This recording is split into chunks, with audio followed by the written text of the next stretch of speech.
And go there. Hey, there we go. We good? Live on the gram. I'm on the gram. All right. And we should be live everywhere else. So, welcome to our first edition of 2024. Uh, Technically, yeah. so, so yeah, I mean, the first new edition, I guess you could say. Everything Yep. else, last week was kind of a review of 2023. So, we're getting cranked up into 2024. So, Yes, uh, we are. new music, new news, and new sad stories, new good stories. Yeah. Uh, Unfortunately, yep. That is That's true. the rotating, revolving door, I guess. So, That's a pretty good. That's actually a pretty good summation of all that. So yeah. But yeah, welcome in everybody. We are back. yep, It is Friday. It is 10 p.m. in yep, Tennessee. yep. It's January 12th, 2024. Like Jason said, we are here with our very first 2024 episode. We did go over. I mean, we had a couple in news stories last week. By and large, we were wrapping up 2023 as we did take the last couple of weeks off for our hiatus. So Mhm. we're back live here with you guys. We were back with the first Metalhead Minute of 2024 this past week. So we're back and rolling and ready to go, man. Yeah, well, I'm gonna give a shout out real quick. We've gotten a little traffic over on Rumble, some new traffic on Rumble this week, so appreciate that, Yes, guys. we And have. we had a few new followers on TikTok as well this week, so Yeah, we appreciate that as well. So absolutely. uh, hopefully, hopefully, what we do gets out there and helps where it needs to help. So Yeah. Well, we just hope it's being enjoyed. The people who do check in and who do follow, whether that they're watching the show or following along on the social media. Hopefully they're enjoying it, and yeah, hopefully they're learning about new bands because that's kind of our bread and butter here, like we've said in the past, and they're catching up on news and discovering new music along with us thanks to the album review segment. So uh, and keeping abreast of all the tour dates, which this week there were a lot of tour yeah, I announcements. tried to help you out a little bit this week. I think I got like four or so. Yeah, so I there tried I was tried to help you out a little bit. yeah, so there was quite a bit, which is a good thing, and I had a feeling that would happen because slowed down around the holiday season as you would kind of imagine that it would. But I Mhm. mean, I've got three full pages this week, so I mean, we're 2024 is hitting the ground running as far as concert announcements, and quite a few Nashville dates too. So that's kind of a good thing. Yes, yes, it is. So that's good. I don't even remember how many I did. I did do a few because I seen there was. I was like, damn, there's a lot in here. Maybe I need to do a few for him. I mean, I think I only did like three, but I mean, it's whatever little bit helps, I guess. So Oh, absolutely. I know you get a lot of your stuff from the PRP that's not anywhere else a lot of times. So Yeah. uh, I usually stick with Loudwire, and I think Metal Sucks is the other one that Yeah. I get I I usually get the follow. So yeah, I get the bulk of them from the PRP and mhm. Blabbermouth, and then there are some Oh time yeah, there are times where I do get some from like some of the other sources, but I mean I go to those other two first, and then a lot of times by the time I get to like Loudwire and Metal Sucks and Metal Injection, I see them and it's like, well, I've already got that one. I've already got that one. I've already got that one. So it's not that the other outlets don't cover them. It's just right. there are ones I go to first before I branch out. So. Well, I know there is a lot on PRP that's not on some of the other ones. I Mhm. guess because of this not bigger known bands, but Yeah, and usually Metal Sucks is probably closer to PRP than any of the yeah, other sites. So. and the good thing about the PRP.com is they do cover their coverage is a little more broad. They do cover metal, but they cover like metalcore and hardcore and Right. some like hardcore punk and some of the stuff that we don't necessarily focus on. Mhm. But so that's the good thing about the PRP is they do have a little bit more of a broader coverage. So some of the other outlets are a little narrower in focus. But I try to include some of those other tours that I mean, frankly, from bands that we probably don't pay that close attention to or even listen to really, but for the sake of our audience, because we never know who's out there, who's listening and who likes what. So try to Mhm. be as comprehensive as we can. So Yeah. Also, want to give a shout out to radio listeners that spiked really well this week. So nice. hopefully people are starting to pick up on the radio station as well. So Yeah, it's probably nice to be it's probably one of the bigger weeks I've seen in a while. So well, good. really cool to see that. So Yeah, it'd be I mean, nice. and it's nothing crazy. Like I'm saying, I'm not looking at thousands of listeners, but I mean, like I said, we're this is a new thing for us. I mean, we Hmm. haven't done radio. We only done radio for 4 or 5 months, I guess. Something like Yeah. that. I don't know. Not But long. So But I mean, if it's starting to pick up traction, that's good. If people are discovering it and they realize that they can literally listen to it all day if they want, and right. there are no commercials. Well, I mean, you got promo Well, stuff in you between got the for well, like our podcast. I do one for that, and then right, but I stuff mean like that. but there are no like there are no, no car no. commercials or I think it's one every 30 songs is what they told me or something. So I mean, that's a long time, yeah 20 or it's 30. So I mean, you get a pretty good block in there before oh you yeah hear any. And then like I said, it's usually 20, 30 seconds, if that. So well and it's promos for the platform too, so it kind of makes sense. right, yeah. Don't have to listen to commercials for cars or candy bars or clothes or Right. anything else like that. All that stupid Yep. shit. So So I guess I could break the news on that since we're talking about it. Is I've actually been in talks with people from the radio station that also do websites. So they're actually I'm actually in talks with them building a website for us. So oh shit, that's cool. hopefully that's going to be done. I want to say I'm going to give it a realistic window and say spring. Hopefully, so um, the thing I'm going to have, like I think the thing that we're going to have to little issues with is them adding the things I want to the platform Yeah, in the style that I want it. sure. So I mean, if I'm paying for something, I damn sure want to get my money's worth out of it. So Yeah. and I don't they haven't said that they foresee a problem with doing what I want. Well, that's good. So hopefully, I got to come up with like a down payment for them to start it. So Mm. once I give them that, then they'll start building it, and I'll kind of sign off on the pieces as they get forwarded to me. So Nice. Well, it's good that they're open and at least receptive to the way you want oh yeah, the format laid out. So that's good. yeah, yeah. Zero's a good dude, man. I've only talked to him a few times on the phone, but when we've been in a few meetings with the radio station, but he seems like he's a really cool dude. So Well, I that's don't good. think he would cheat me. So, but you never know. Well, So I mean, working with Tiff and everything, I yeah, think yeah, he's probably a credible guy. yeah. He seems like he is. Seems like he's pretty cool. Um, Aloha to Aunt Amy in the yeah, chat. yeah. And Amy's in the chat. Mm. And All right. Amy is in Hawaii where it is not 20 degrees like it is here. Yeah, and about the freaking snow for like 2 days ago. Yeah. We're looking at up to a half a foot of snow here this week. Yeah, So I mean, it depends on who you talk to. I've seen 7, 8 inches, and I've seen 1 to 2, then I've seen 3 to 6. I don't think they mhm. know. Yeah. So, And of course, with Tennessee being the way it is and the plateaus and stuff, I mean that's going to make a difference. Obviously, right. I think they try to do that window. People's like, oh, why they say 1 to 6? Well, because if you're not on the mountain, you're probably not going to get 6. so, Yeah. so, Well, the funny thing is initially they were calling for like 1 to 3, yeah, it keeps going up. and then earlier this evening I was looking at it, and now they're calling for 3 to 5, and Mhm. the percentage of the It's like chance of 70 or something precipitation now. has gone up to 80%. So Oh, is it 80 it's now? Oh my so yeah, god. it's 80 So now. So it started. basically, Let's see. I followed this on Wednesday. yeah, Wednesday it was 40, it was 40. 40, 42, somewhere around in there. And then yesterday it went up to like 58.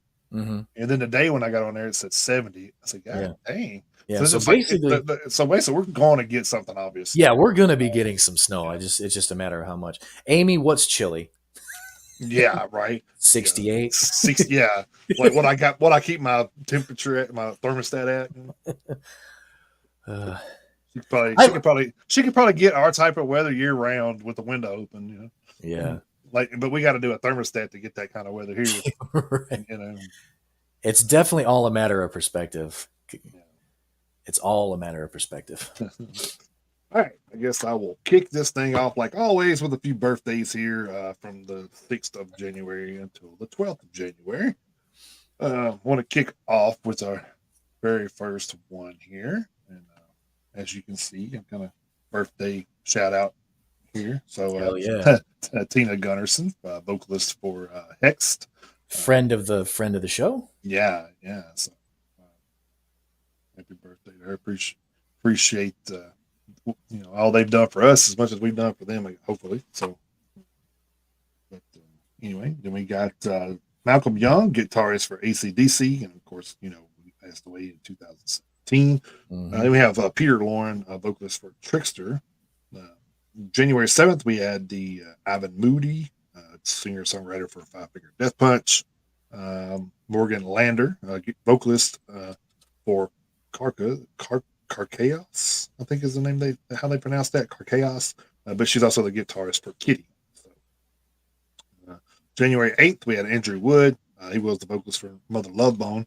He passed away in 1990. I bring that up because I know he's not really metal, but I think that type of music at the time was kind of like, I think if he would have lived, they would have been in like run-ins with against Nirvana. I really do think they would have been that big because at that time frame, that type of music that they were playing was like nothing nobody's ever heard. So it's Yeah. kind of a trendsetter there, I guess. Uh, we had Jeff Abercrombie, bassist for Fuel from '89 to 2010. Damiano David, vocalist for Mainskin. Tamu Matasari, guitarist for Megadeth, which we will be talking about again momentarily. Yep. Uh, January 9th, we had Jimmy Page, guitarist for Led Zeppelin. Phil Lewis, vocalist for LA Guns. Alex Staropoli, keyboardist for Rhapsody of Fire. January 10th, we had Pat Benatar, vocalist for her solo projects there.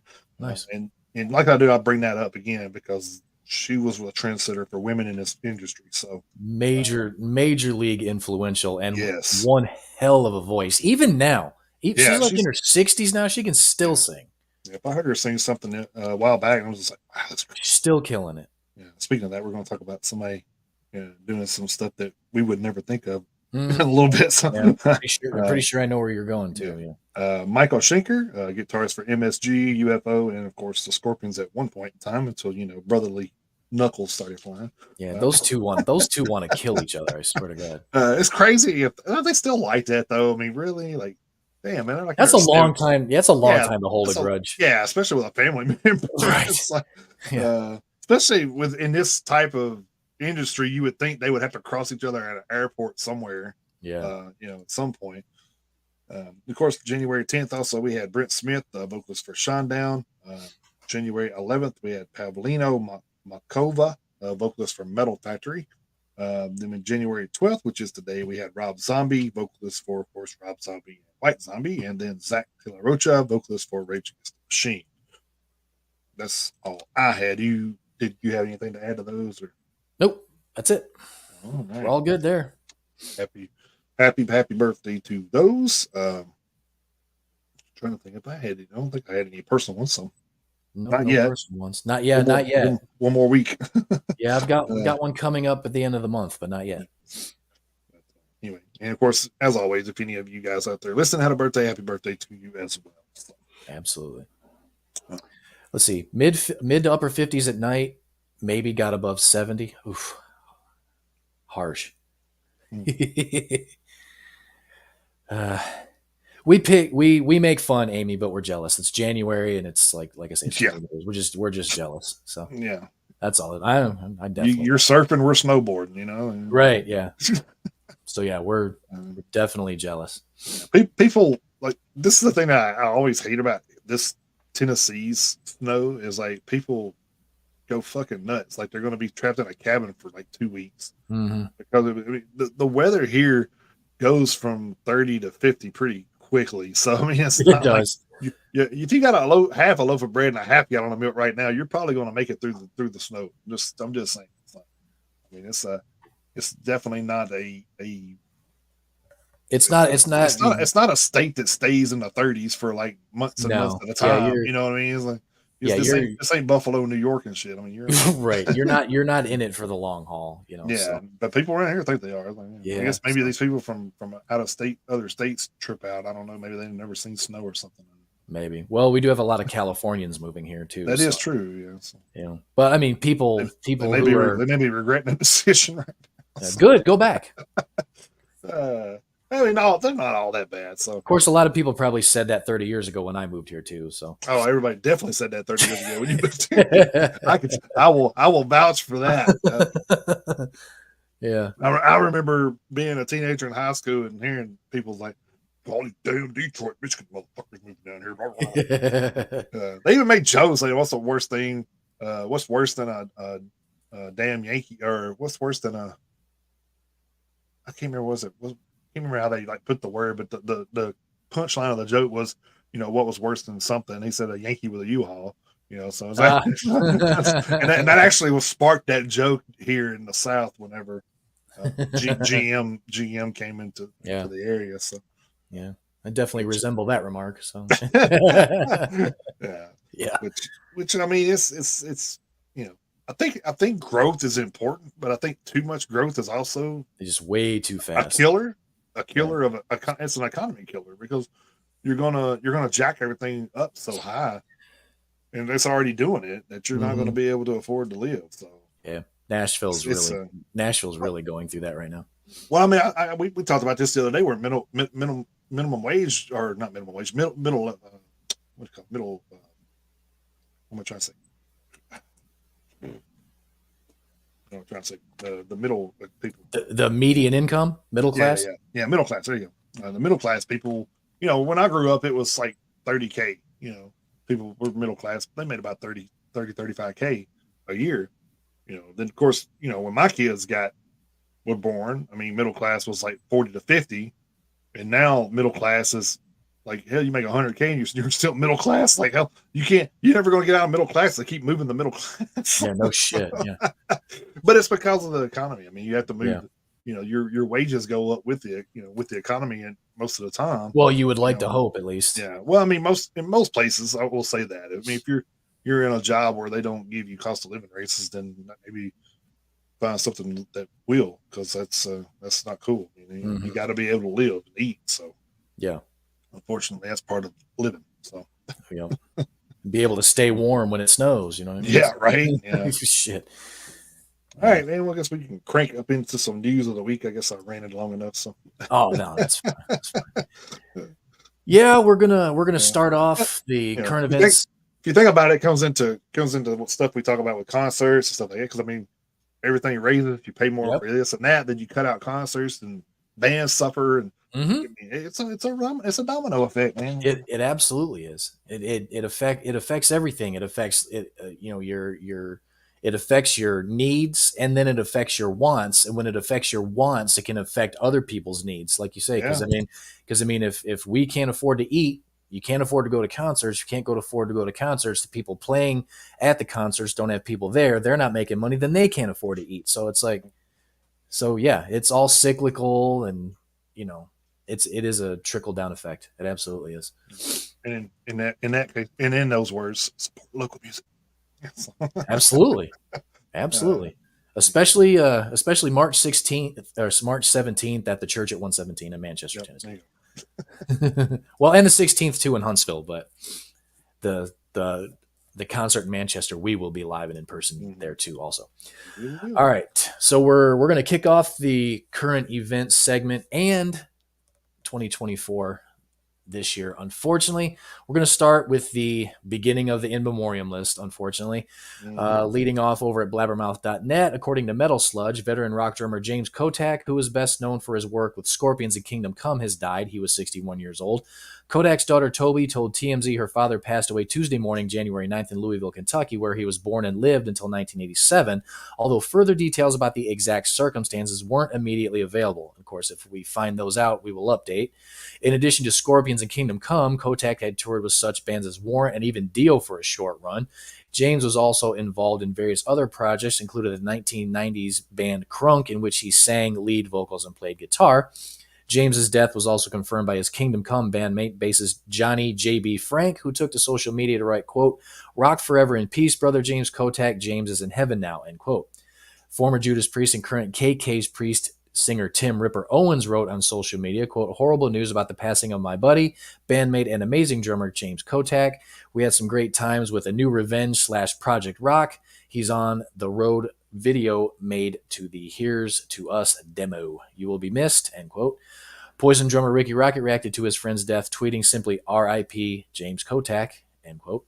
Another one of Kotak's friends, drummer Tony Patrick Farrell, White Lion, Tantric, and Gilby Clarke, who previously interviewed James for his This, That, and the Other with Tony Patrick Farrell radio show, chimed in on Kotak's death, writing on social media, quote, "Sad news to report, alumni guest of TTTO and drum bud James Kotak has passed. Sad news, no doubt," end quote. Fellow drummer Simon Wright of AC/DC and Dio fame wrote, quote, "Rest in peace, James Kotak. Shocking news, a very sad day." Great White guitarist Mark Kendall, who quit drinking more than 15 years ago and is now a proudly sober recovery advocate, wrote in a post on X, the platform formerly known as Twitter. As an aside, who doesn't know that by now? I know. Who doesn't know that by now? So I mean, every time you see a post referencing X, they always have to put the platform formerly known as Twitter. Who doesn't know that by now? I don't know. Maybe there's something in the contract where he had to do that for a certain amount of time or something. I mean, maybe I don't know, but it's getting on my damn nerves. Anyway, I digress. It's like the artist formerly known as. Right? Yeah. Quote, "I reached out to James Kotak a month ago offering support and help with his alcoholism, but he wasn't ready. I could have gotten him into rehab free through connections, and I told him that. I'm so sad to hear of his passing. I feel bad for everyone who loved him, and he had a grandchild. R.I.P." End quote. So I don't know if that had anything to do with it. Obviously, well, that's kind of what I was thinking. I was like, why would, I mean, if we don't know for sure, why would they bring right? So it seems like it could be speculation. So I mean, like I say, if we find out what happened, we'll pass it along. But regardless, passing away at 61, I mean, definitely way too soon as far as I'm concerned. I'm going to share a little something in his honor right now too, by the way. So very nice. No, I don't mind at all.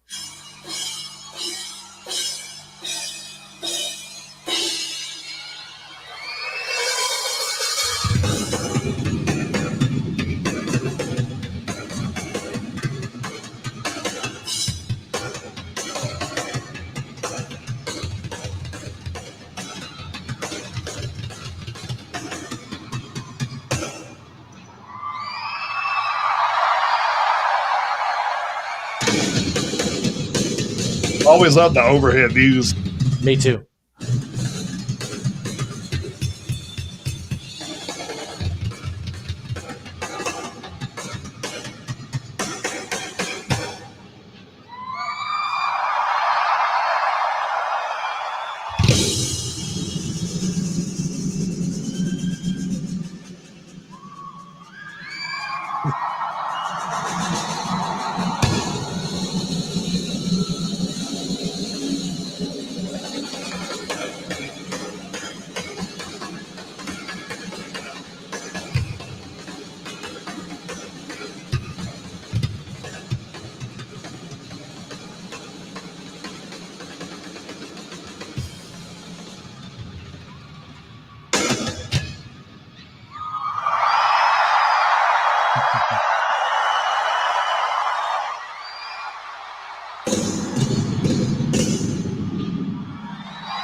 Great showman too. Look at that. Mm-hmm.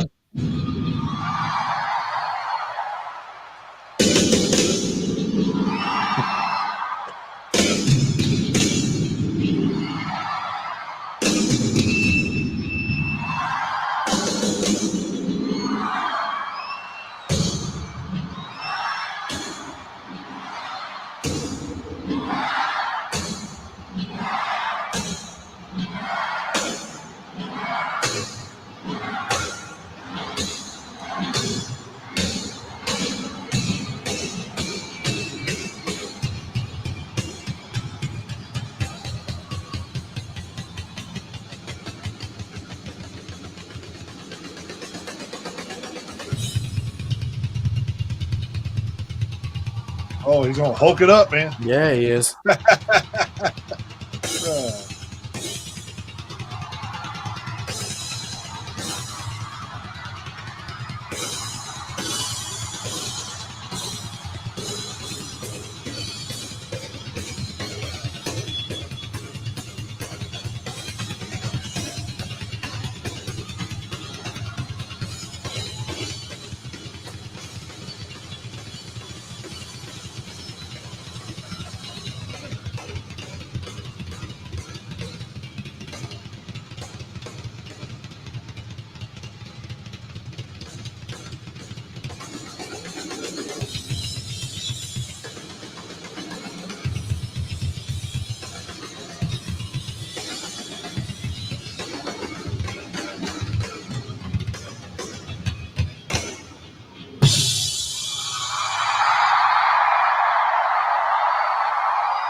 So yeah, our That's pretty freaking condolences. awesome, man. Yeah, our thoughts and condolences out to the friends and family of James Kotak. So it's Yeah, that's thankfully the internet is forever yeah. I mean, it doesn't matter like what kind of like art is being made, whether it's music or TV or movie or whatever, or if it's actual art, paintings. Hmm. When the talent is lost, thankfully there's avenues now that when we lose a talent that we can still enjoy their work. So thankfully the internet is potentially forever. So obviously not every video is going to be around forever, but I mean stuff like that for James Kotak, I mean that was 1988. You're talking Yeah. 36 years ago at this point. So I mean you can still watch something like that from way back then. So you know If you listen to anything early Kingdom Come, and uh, their drummer was I mean, he stood out, dude. Like mhm. in all their stuff. I mean, most of their songs, like "Get It On," was one of the songs I remember. It started out, it started out with drums and like, obviously he was a showman. You could tell the way he worked the crowd, man. It was, Mhm. I mean, he was definitely a talented guy. So Yeah.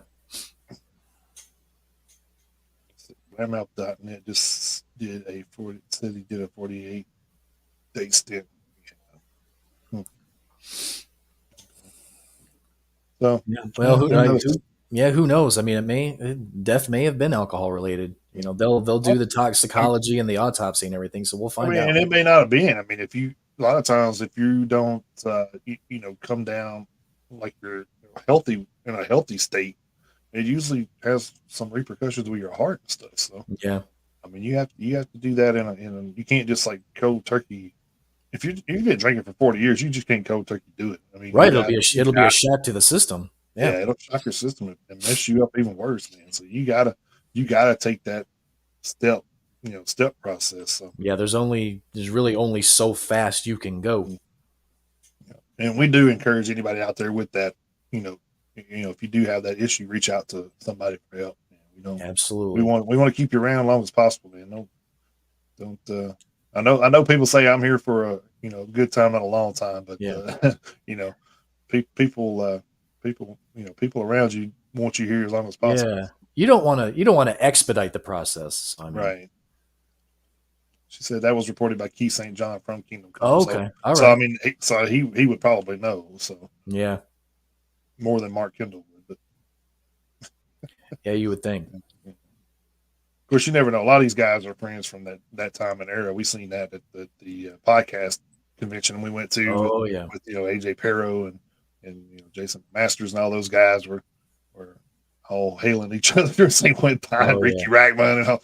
So it Yeah. was Rick definitely Rule. All those guys. it was definitely a who's who of '80s metal when we were there. So Yeah. but which was cool. I mean, they had some modern day people there too. Don't get me wrong, but for the most part, it was kind of right up our alley because that's kind of what we grew up with. A lot of those guys, Hmm. so it was really an honor to meet a lot of those guys and talk to those Oh, guys too. So it absolutely was. I thought I was going to get the smelling sauce for Chris when Jack Gibson sat down. So, Yeah. Yeah. Yeah. uh, uh, mhm. Yeah. It was a little nerve wracking. I'm not gonna lie. Yeah. It was. It was like shit. I'll admit I kind of got a little starstruck there. Fanboyed out a little bit. So, Yeah, I'll uh, admit it. well, hell, we had them signing shit, so I ain't gonna lie. Yeah. Hey, sign this. Yeah. So I mean, Uh, yeah, and every single dude we interviewed was super duper cool. hell yeah, cool shit. Every single one of them. All right, I guess I will kick my first one off here over at Metal Hammer. A new collection of Slipknot Funko Pop vinyl figures will be released in March, with recently departed drummer Jay Weinberg among those immortalized in the set. Imagine that. Back in September 2022, the group's frontman Corey Taylor, DJ Sid Wilson, and BDSM Hedgehog Masked programmer sampler Craig Jones were I'm say that mouthful Right. were inducted into the Funko Pop Rocks family, though the real life Jones exited the band last summer in somewhat confusing circumstances. Yeah, well, everybody exit Slipknot in confusing circumstances. I think that's their thing. But the new set of 4-inch tall figures features Slipknot's founder Sean Clown Crahan, guitarist Jim Root, and Mick Thompson, bassist Alessandro V-Man Venturella, percussionist Michael Tortilla Man Thaf, and now ex-drummer Weinberg, who was relieved of his duties in November, much to his surprise. The news collection is available to pre-order now from Entertainment. Let's see, entertainmentearth.com. Okay. Entertainmentearth.com. So if you want to get in on that, which I haven't went over there to see how much it is, I probably don't want to. So I probably wind Yeah. up charging shit to my credit card I don't need to. So Right. I'm going to leave it alone Yeah. before I, we're doing a lot of renovating, so I don't think the wife would appreciate it right this Right. Yeah. It is cool that they did include Jay Weinberg in that. Well, I mean, they were probably already made. I mean, if it was going on for what they say that did that in November, September. Yeah, September was when they Yeah, but concreted it in. So I mean, if it was already in production, there ain't no way they can pull the plug on it. So I mean, it's still cool that that they made the figures and they are still going to mhm. sell them. So that's Well, cool. hopefully he's getting something royalty He wise from it. I mean, he better because that because as much of a Slipknot fan as I am, that'll be a dick move if they do that to him. well, I'm starting to question my loyalty right now, man, with all the shit going on. But that's neither here nor there. So Yeah. All right. Staying over at Blabbermouth, unfortunately, we got one more to talk about. Tony Clarkin, guitarist, mastermind, and main songwriter of the UK prog pump AOR rock band Magnum, has died at the age of 77. The news of his death comes just weeks after it was announced that he had been diagnosed with a rare and incurable spinal condition. As a result of his diagnosis, Magnum canceled its previously announced spring 2024 tour. Earlier on Tuesday, January 9th, Tony's family released the following statement, quote, "On behalf of the family, it is with profound sadness that daughter Dion Clarkin is sharing the news of the passing of Tony Clarkin. Following a short illness, he died peacefully surrounded by his girls on Sunday, 7th January 2024. I know that Tony has touched so many people through his music in so many different ways. I don't really have words to express what he meant to me right now, as the grief is too fresh. As many of you know, Tony had a great affinity with animals. It is the family's intention to set up a charitable trust in his name to aid this cause. Further details to follow. Please do not send flowers or cards, as he would have much preferred expressions of sympathy to go to charity in his way. It was a privilege to call him my dad," end quote. Ali Hahn, head of Steamhammer, said, quote, "We at SPV/Steamhammer are devastated about the passing of Tony. We can't believe that he's gone. For 22 years, the whole team and I had the pleasure to work with him. 22 years of fantastic music, trust, and loyalty. We are forever grateful for this. Rest in peace, Tony," end quote. On December 18th, Clarkin released the following message via his social media, quote, "I'm afraid I have some bad news for you guys. Over the past year or so, I've been bothered by increasingly bad pains in my neck and head. For a long time, the docs couldn't work out why, but now they found out, and it's going to mean some changes. I have developed a rare spinal condition. It's not life-limiting, but it can be degenerative in some people, and sadly, it's not curable. There are treatments that may help, but we don't know how good they'll be. With the nature of touring and the weight of electric guitars, this means there's no way I would be able to play the scheduled shows in the spring. We've taken the decision to cancel the tour rather than mess anyone around trying to postpone and hope that things might get better in the short term. Bob Catley, vocalist, didn't feel it would be right doing it with a Depp at this time. This is not going to be the end of Magnum, but the future might have to be a bit different. So please bear with us while we try and figure out what I can and can't do moving forward. I'm really sorry for everyone who'd already bought tickets. It goes without saying that I'm absolutely gutted that I'm not going to be able to play for you. Cheers, and I hope I'll be able to see you again soon," end quote. So yeah, again, and unfortunately, they were on the new release list this week too, so which is pretty yeah, wild. yeah, they actually do have a new album out. Here Comes the Rain. So Yep. Kind of crazy that how the stars align sometimes. yep. Yep. All right. This one over from Metal Injection. This is kind of one that we have been following and didn't really know any concrete information on. So I think we're going to hear it from the horse's mouth here. So I will get into it here. The situation with Megadeth and guitarist Kiko Loureiro has been a confusing one. It all started in September 2023 when Loureiro announced that he wouldn't be going on tour with Megadeth and that Montasari of Winter Sun would replace him. At the time, the situation seemed temporary, as even Dave Mustaine said he wasn't sure when Loureiro would return to the band. Then in November of 2023, Kiko revealed that he'd extend his leave of absence into 2024. At the time, Kiko said in part that he and the band have collectively agreed that it is the right move to extend my absence, which certainly felt like he was coming back. A leave of absence implies a return at some point. Mm-hmm.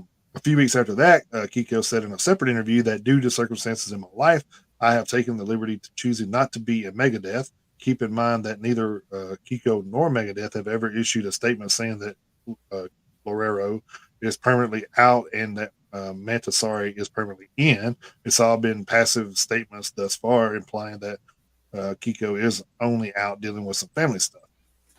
Now, in an interview with Guitar World, Kiko certainly speaks like he's out of the band for good. The second question in the interview is, "What led to your departure?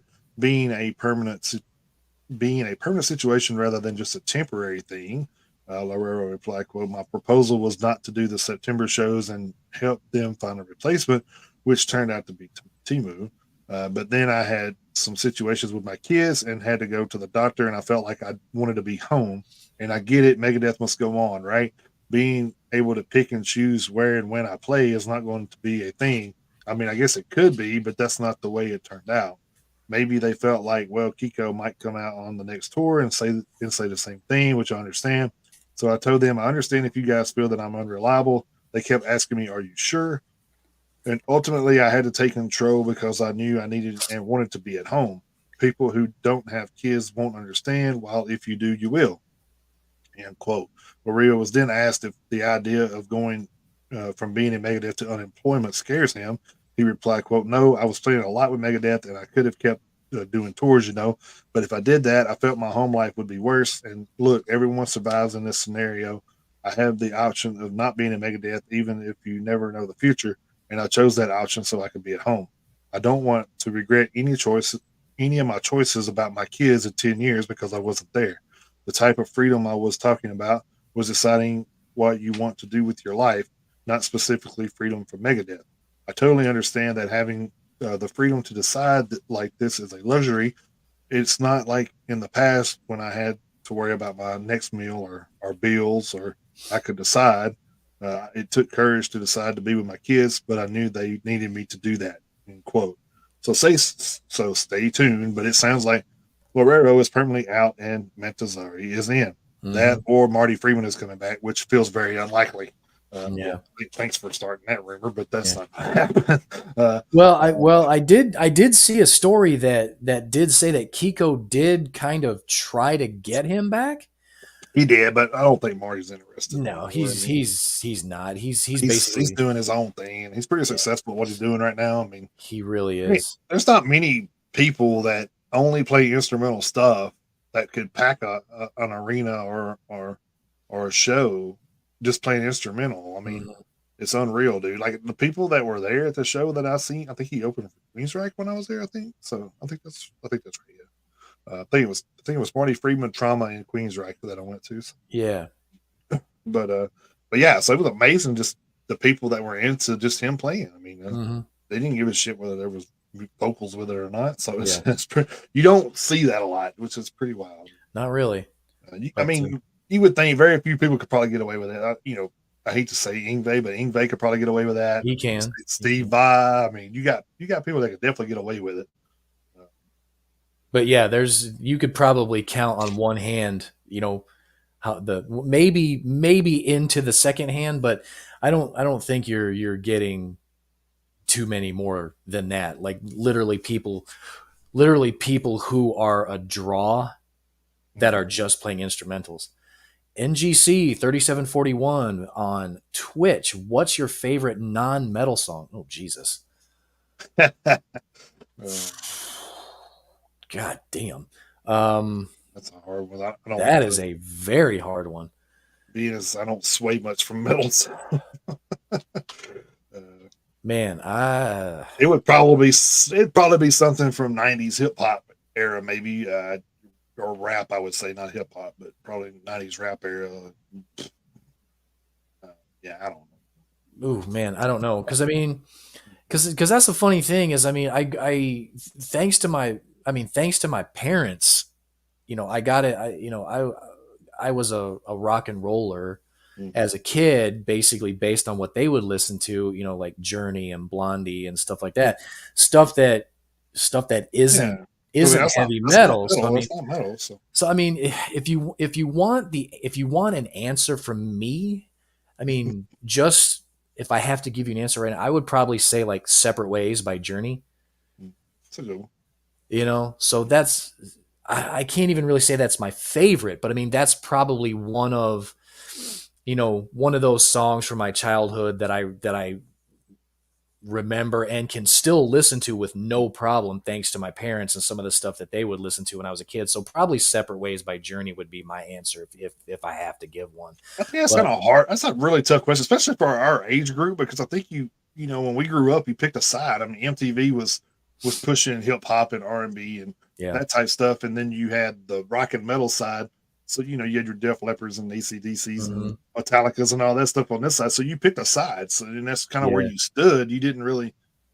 I mean, you had a lot of people that knew about both sides, but not like you would say. Paul Abdul was probably big then. Me or you would never be seen at a Paul Abdul concert. I'm sorry, No. even at 15 or 16, it wouldn't happen. No. Not saying she's not talented; she's talented as Yeah, fuck. she was. Yeah, she was a But singer and a it's dancer. So yeah. just not our thing. So, Right. um, and same goes for the other way. I mean, I've had friends that I couldn't get to go to. I had spare tickets to a show, couldn't get nobody to go to at one time. So I think Hmm. it was Vince Neil and Van Halen show. Uh, we had me and another friend of mine had spare tickets, couldn't get nobody to go with us. Like, so it's crazy. So, so I mean, it is what it is. It's like, Yeah. but yeah, so I would have to sit on that one for a minute probably. So That's a that great is a good question. question. It Oh, is a good that's a question. great question. And thanks for watching the show. We appreciate it. Way to stump us there. Yeah, fantastic question. Jesus. Uh, Because he's that's like, the thing. I mean, like, with us both being in our with both being in the mid 40 range. I right. mean, we go back to the 80s, and so and that was a decade that had, I mean, there were so many genres of music that were getting a lot of mainstream attention, like you said, thanks to MTV. MTV back in the 80s was playing everything. They would play Yeah. metal. They would play metal regularly. I mean, and of Mhm. course they had Headbangers Ball, which was obviously metal only, but I mean, heavy metal got regular airplay on MTV in the 80s. Hip hop got regular airplay in the 80s, and then of course all of the electronica and all the other shit that was Yeah. that was considered pop music was being played. So I mean, as far as mass media and music to coming together at the same time, you could make an argument that the 80s could have been one of the golden ages of music Hmm. just by the amount of people being able to put their eyes on the product, not Hmm. even necessarily the quality of the music, I think it was but more because of the quantity of the music, not that's really what I'm quality. saying. Yeah. That's what I'm Mm-hmm. saying. You could find, thanks to MTV at the time, you could basically find anything you wanted.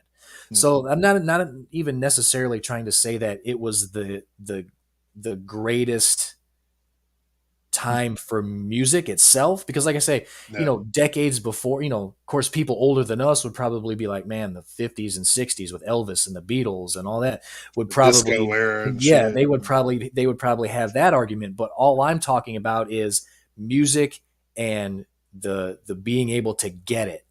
Mm-hmm. That's where you went to get it, was MTV, and they had literally had the market cornered on music videos. They were the ones who created the whole thing, so Yep. they had the market cornered. So if you wanted music videos, that's where you went. And now it's YouTube. So, That's true. uh, which you can get down a rabbit hole really quick. Yes, you can. We've done it plenty of times, Yes, we have. and MTV is just a waste now, and it's an absolute shame. Yeah, it is. That's It's a shame. just going and get rid of the channel altogether at this I point. mean, or change the name. Change the name of the Right. damn. Yeah. Change the name of the damn channel. To RTV, reality television. So, It's something. Yeah, you might as well. All right. Sticking over at Blabbermouth for this next one also.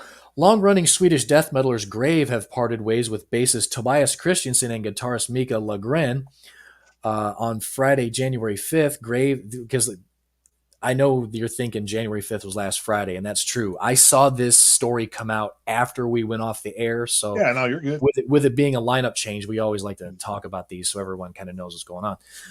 Grave guitarist vocalist Ola Lindgren released the following statement via social media, quote, "The past months have been quite overwhelming in the Grave camp. Two of our longtime members, Mika Legren and Tobias Christensen, have jumped ship and are no longer in the band. There is no bad blood between us, and we wish them all the luck in their future endeavors. However, this puts an enormous strain on the band, and it's hard to see what the future holds and if there even is a future. At this moment, nothing is for sure and nothing is taken for granted. A decision has been made to halt all live activities for 2024 since there really is no lineup, which makes necessary preparations impossible.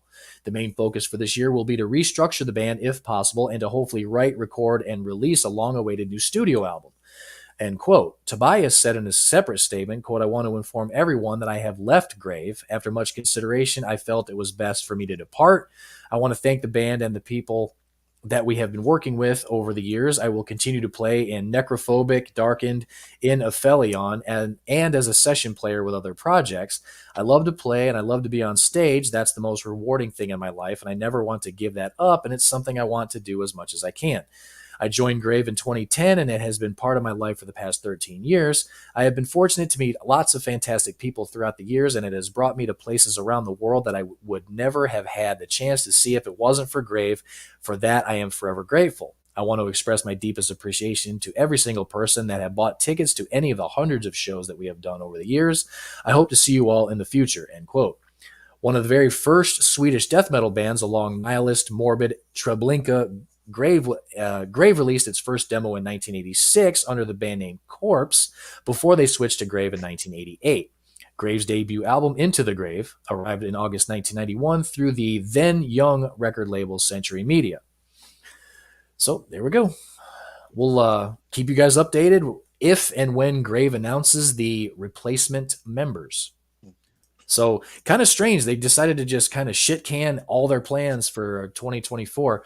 And that kind of sucks because I mean the year just started. So I mean I know, yeah. So everything that they had planned, they've kind of like put it all on hold because half the band just decided to leave. yeah, that's not good. So No, not really. my last one is over from Metal Hammer.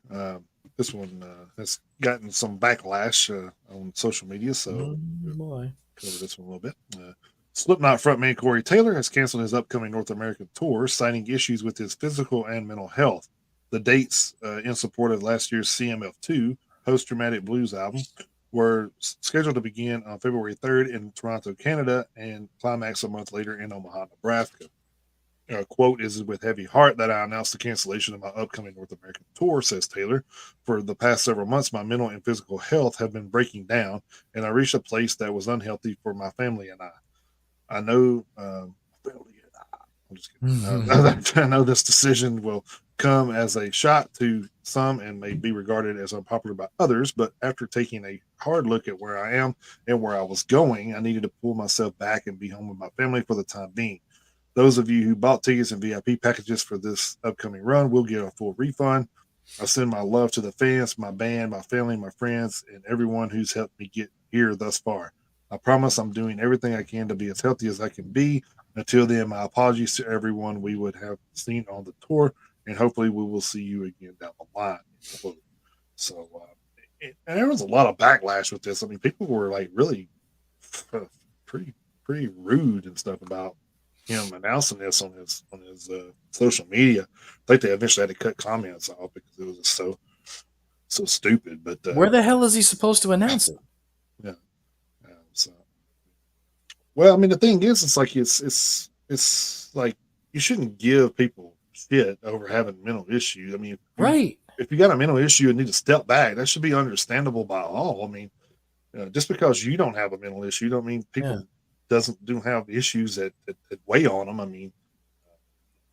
It's I mean the band's going through a lot of shit. I mean, they really are. So I can understand kind of why. I guess the Slipknot part anyway. I mean, Mm-hmm. and I'm sure that has a lot to do with it.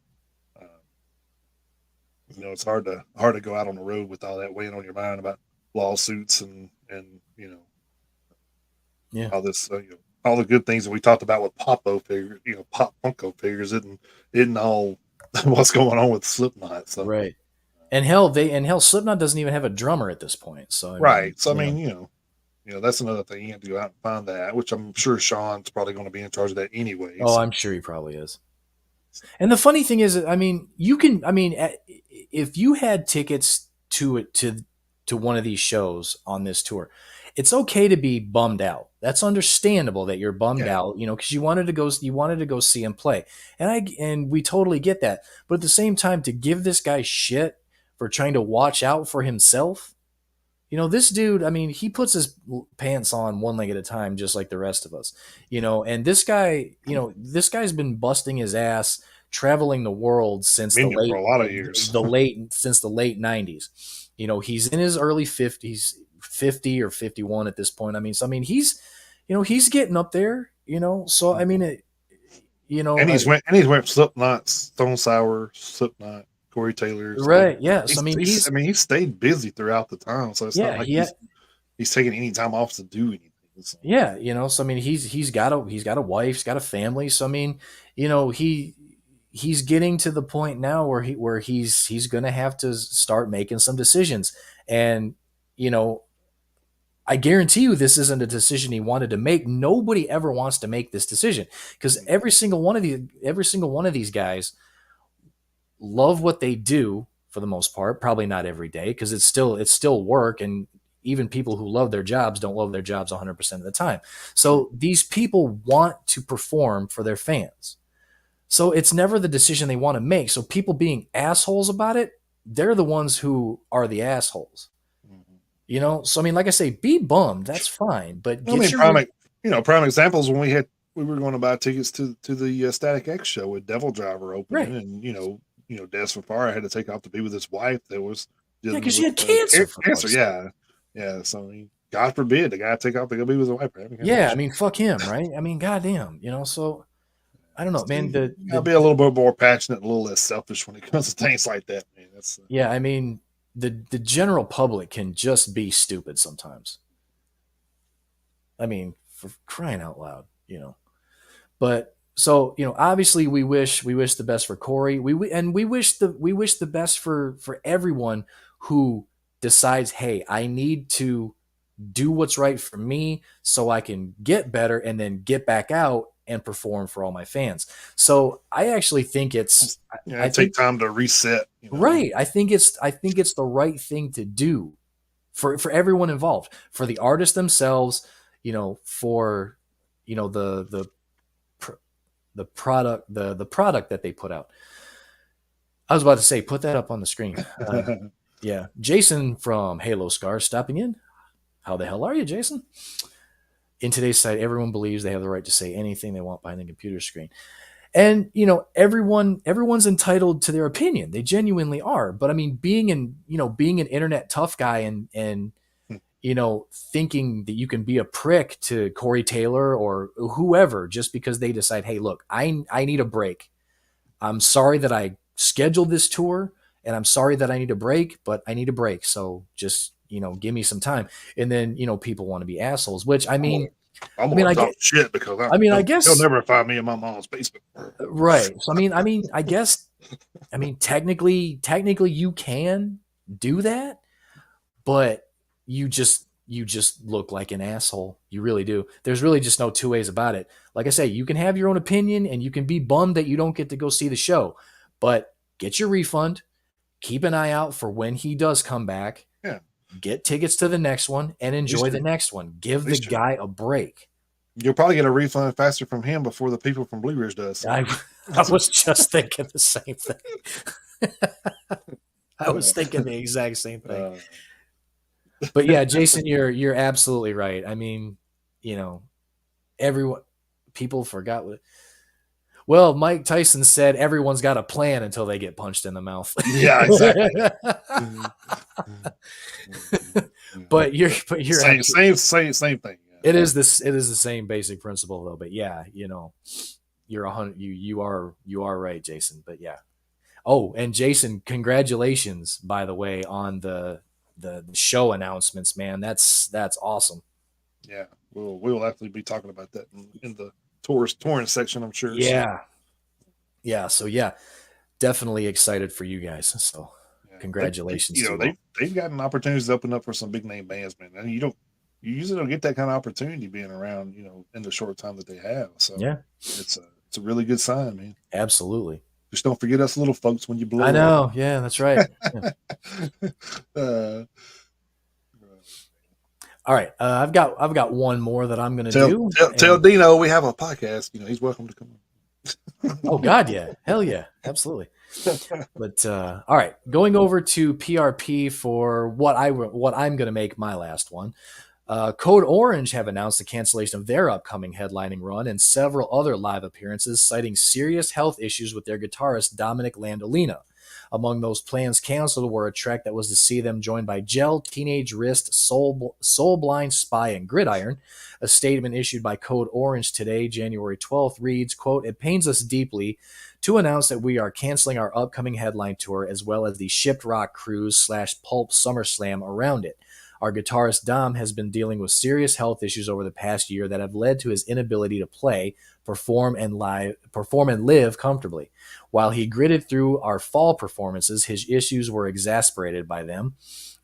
I think they kind of meant exacerbated, but I get it. Mhm. We wanted to give him proper time to heal before making a group decision, and we're very hopeful he would be able to return by February. Ultimately, it has been determined that he is unable to play guitar at this time. We take this decision very seriously, and this is the last way we intended to start this era. We have been together since we were teenagers, have ridden in vans, and slept on floors for the majority of our career. No time period has been difficult for us as the last few years. We are now focused on regaining our strength. We will be back with more stability and in full force. Thank you for the continued love and respect. Please support the amazing Gel, Teenage Wrist, Soul Blind, Spy, and Gridiron on whatever they choose to do. Refunds are available at point of purchase." End quote. So this is just another example of what we were just talking about. Just so happens that these two stories lined up back to back like this. Kind of really didn't plan it that way, but you have to. I mean, these guys are. I don't know how old Code Orange is, but I know they're quite a bit They're younger. And relatively younger, yeah, yeah. so they're Maybe so maybe early 30s. you're So right, late 20s, early 30s. yeah. So I mean, they're younger than Corey Taylor, but what they're doing is like, and like I said in the story, they've been together for a long time. They've been friends, they've been bandmates. What they're trying to do is they're trying to look out for a friend and bandmate. So not only he gets better and he can move on with with just his life, just his everyday life, but also so he can get back and the band can Mhm. be a cohesive unit again so they can put out music. They're trying to look out for him, and they're also trying to look out to a lesser extent for the band and their career long term, which is a smart thing to do.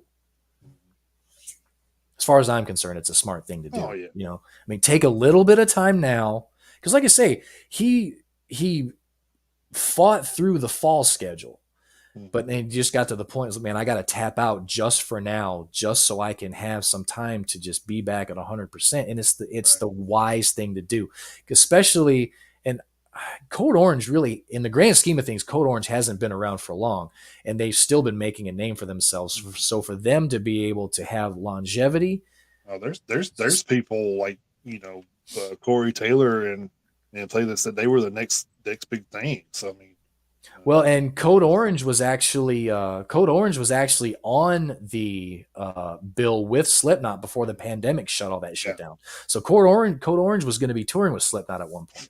the Knot Fest tour. Yes, I believe so. Crazy.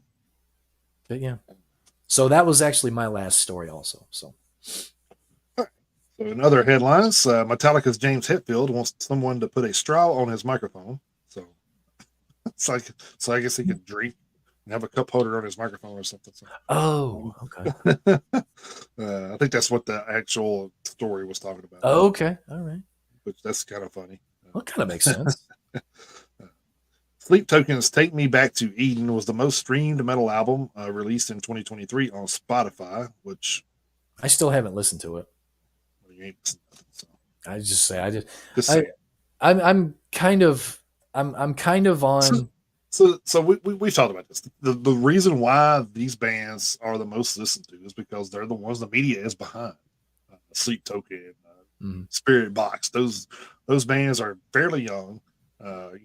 couple of albums in or whatnot, and the media is kind of pushing those guys. But I will tell you this: if you go and listen to any of our playlists that's on Spotify right now, you'll find at least 20 bands. You'll be like, "Oh, those are way better than those bands." So, just saying. Yeah. Yeah, I Not guess. saying not knocking Sleep Token and Flip Spirit Box because I do like some of their stuff. I'm just saying there are much better bands out there. The media is just not behind them. That's what we're here for. Hmm. So so We're doing the we're, best we we're can. we're trying to put these bands in your faces that we think should be more more notable from these publications and Halo scars. yeah, yeah, Halo Stars, which I think they're doing a bang up job on They their own. are. I don't know They if they are. need our. I don't know if they need much of our help anymore. So, yeah. I'll be having them throw me a line. Throw me a line. You know that. Uh, Gates to Hell joins Nuclear Blast. So congrats to those guys. Pretty pretty good. Pretty big label, I think. Yeah. Definitely not a bad label to sign with, metal wise. There's someone I was talking to about earlier. Ozzy said he loves T Pain's cover of War Pigs, calls it the best cover he's ever heard. He said, why didn't you call me with this? So I was like, and I'll tell you, dude, it was like, I was stunned. I thought, oh, it was on like one of the socials, and I was like, oh man, we'll check. Which I do know T Pain can sing, because he won the Voice one year, or not the Voice, the Masked Singer. He won the Mm. Masked Singer one year, and like I never knew it was him the whole time he was doing that either, because you think T Pain, you think Auto tune. the auto tune and all that stuff, and he really can't sing without that. And like I heard that, I'm just like, whoa, dude, that is crazy good. I haven't heard it. I haven't heard it. Yeah, I posted on the group page, so Yeah, yeah, I saw. I haven't heard it, but hey, if the guy who sang the original gives it a seal of approval, yeah, I mean, right. then there you go. So But yeah, definitely check that out. It was very surprising to me. So, I love a good cover song too. So Last Chance the Reason to release the first new song since 2013 this week. So, be on the lookout for that. I didn't look to see if they released yet. I meant to look at that up. Look that up. There's one time Bumblefoot got death threats for screwing up a Guns N' Roses solo on stage. I didn't read into that, but I thought, man, that's some hardcore Guns N' Roses fans right there. yeah, but you imagine, but how much easier would life be if not to bring up this story again, but I mean, we've brought up the whole Chuck Billy thing and him missing. Yeah, We've yeah, brought yeah, that. yeah. I mean, why can't you just laugh it off and be like, Right. ha, ha, ha, he goofed up a little bit, and then just laugh at it. You have a story and move on. You're just gonna devote time out of your day to send a death threat to somebody. Right. How Yeah. bankrupt are you, man? Which Come which on. is which for one is illegal. So Well, yeah, but I mean, you'd definitely Jesus. be arrested for it. So Yeah, I mean, uh, for crying out loud, man. I mean, well, System of a Down fans, the vocalist Serge Tankian is renting his Los Angeles home for a cool $6,000 a month. So if you've got a boatload of money and you would like to give it to Tankian, your new landlord, then this is your chance. So for 6 grand a month, I better get like a live performance it at was some a point. it was a huge house, man. So Oh, I'm sure it is, but still, and of course, that's with what it I'm. being with it, That's probably we make a month. Like Jesus. yeah, I'm assuming it's in California, the house. I think So so. Yeah, Los is it? Angeles. Yeah. Yeah. So for $6,000 a month in that market, I was initially I was like, Jesus, that's a lot of money, but six But thousand dollars a month. not really, not in LA. Yeah, It's, 6 grand a month in that market probably actually isn't super duper ridiculous. To me, it's ridiculous, but for the market, right. it may be a comparable. I don't know. So Rage Against the Machine's Tim Coverford finalizes his divorce from his wife for more than 5 years after their split. I think I yeah, posted this on the thing you too. It's like, yeah man, yeah you way did. to take your time there, Yeah. guys. Uh, And Rage Against must have been a lot of demands in probably that divorce. probably. And Rage Against the Machine is like done. Well, again, yeah, Yeah, done. They're like done. We're yeah, done playing live. So, yeah. That's what they said. They said that 10 years ago too. So. well, that is true. But I guess Uh, never say never, never. yeah, But yeah. exactly. Oh, speaking of which, I did see. I don't know if you have this or not, but So Erna, yep. yeah, I do. Okay. Uh, All right. Go ahead. Iron Maiden's Bruce Dickinson says his cancer battle changed his view of life and death, which I mean, I would say I would expect that to happen to anybody, but sure. uh, this is pretty cool. Trans Siberian Orchestra donates $1 million to charities nationwide across their 2023 winter tour. That is So, very cool. and that's just a 2023 winter tour. So I mean, Right. that's pretty cool. That's Sully, that's that's one show that I would still like to go see that show. they were in Nashville a while back I too. know So I know they were, but tickets it's were just stupid though, man. Because I was going to yeah, go, and they were just like the 100 section, kind of like right there, the right behind the PAs, peoples and stuff. That yeah. usually was like $180 a piece. I was like, shit, dude. Like, That's ridiculous, man. but I mean, you're talking Bridgestone, so I mean, Yeah. uh, was it Sully Erna doesn't rule out more new music from Godsmack. You can never say never. Which I mean, I thought that was what he said in the beginning, that he was just going to release a single here and there and Yeah. not do albums anymore. Yeah. So I mean, I'm not sure. Like it's almost like these people are trying to provoke him into making albums or something. They ask him these Right. fucking questions, like just keep asking him. He'll eventually give in and make an album. Like just leave the guy. Like I mean, that's what the fuck they want to do. Just let them do what they want to do. Man. Mhm. I almost think like a lot of these people, a lot of these places just try to get the craziest fucking stories they can get. Sometimes just uh, it's kind of aggravating to read some of this shit over and Yeah, over. sometimes it is. Jason Newsted still gets offers of music collaborations, but says he's very picky about those proposals these days, which I would imagine so. I can understand why, because I mean he's got like, I think he's got like issues with like his back or his shoulders or something like I that. think yeah, I think He's it was got his back something because he's got something going on. he was talking about that new strap that they had. He said, "Man, I wish I'd have had that 20 years ago. I could still play, you know." Yeah. Because that new strap makes the guitar feel weightless almost. It's Yeah. it's pretty wild how that works. Physics, Honestly surprised. physics. Who knew? Yeah, honestly surprised it took so long for somebody to kind of come up with something Yeah, like well, I mean, it was a guitar player that came up with it. It was just like, hey, I kept working with these guys and saying, hey, let's do this, let's do this, let's do this, let's do it. And finally, he just like, oh man, this is it, And then they start selling them. And I don't think they're very expensive either, $150 or something. I that. think. That's not bad. But I mean, for a strap, to me, it is. But I'm just saying, like, if you're on stage doing it every day, no, that's nothing.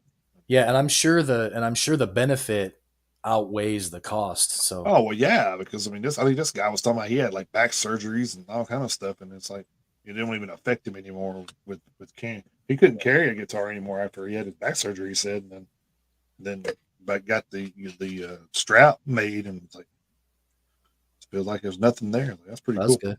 That's good. All right, two more. Neil Peart's final book, Silver Surfers, is due in May. So any Neil Peart fans out there, which I bring that up. I know Neil Peart played for Rush, but how many metal drummers say Neil Peart's their favorite Oh drummer? Jesus, Just so saying, many, just saying. so many, He definitely influenced a lot of these guys. So so many. without Neil Peart, you don't have a lot of these guys. So Twisted Sisters Dee Snider is going to voice the decapitated skull in Here for Blood horror comedy. That should be interesting. that'll be interesting, Yeah, yeah. and definitely right up D's alley. Oh yeah, most definitely. You can get back into Captain Howdy character, I guess. Oh man. But that was all that I had for the headlines. I don't know if you had All right. anything to add to that. Uh, well, I'll talk about the one because I had another story, but I figured it was one of those things where it would be better for Headline. a headline. Yeah, the drum set that Rick Allen used on the 1987 Yeah, Hysteria tour is going to be is going to be auctioned off. So that'll be coming up pretty soon too. it's crazy. He still has that. Yeah. Man, that's like damn near what 40 years ago almost. Yeah, 87, so So he's 30, 35. 37 Yeah. years. Yeah. Jesus. Yep. and still had it. That's just Mm-hmm. unreal. I feel like a damn thing probably hit it one time and it just crumbled. Right. Yeah. Like the drum Oh head. man. Yeah. The drum. Yeah. The drum heads are all dry rotted at this point. And shit like uh, that. You know. oh, hopefully he took care of them. I would I think would he like to think so. Yeah. waxed them with his feet or something. Right. Yeah.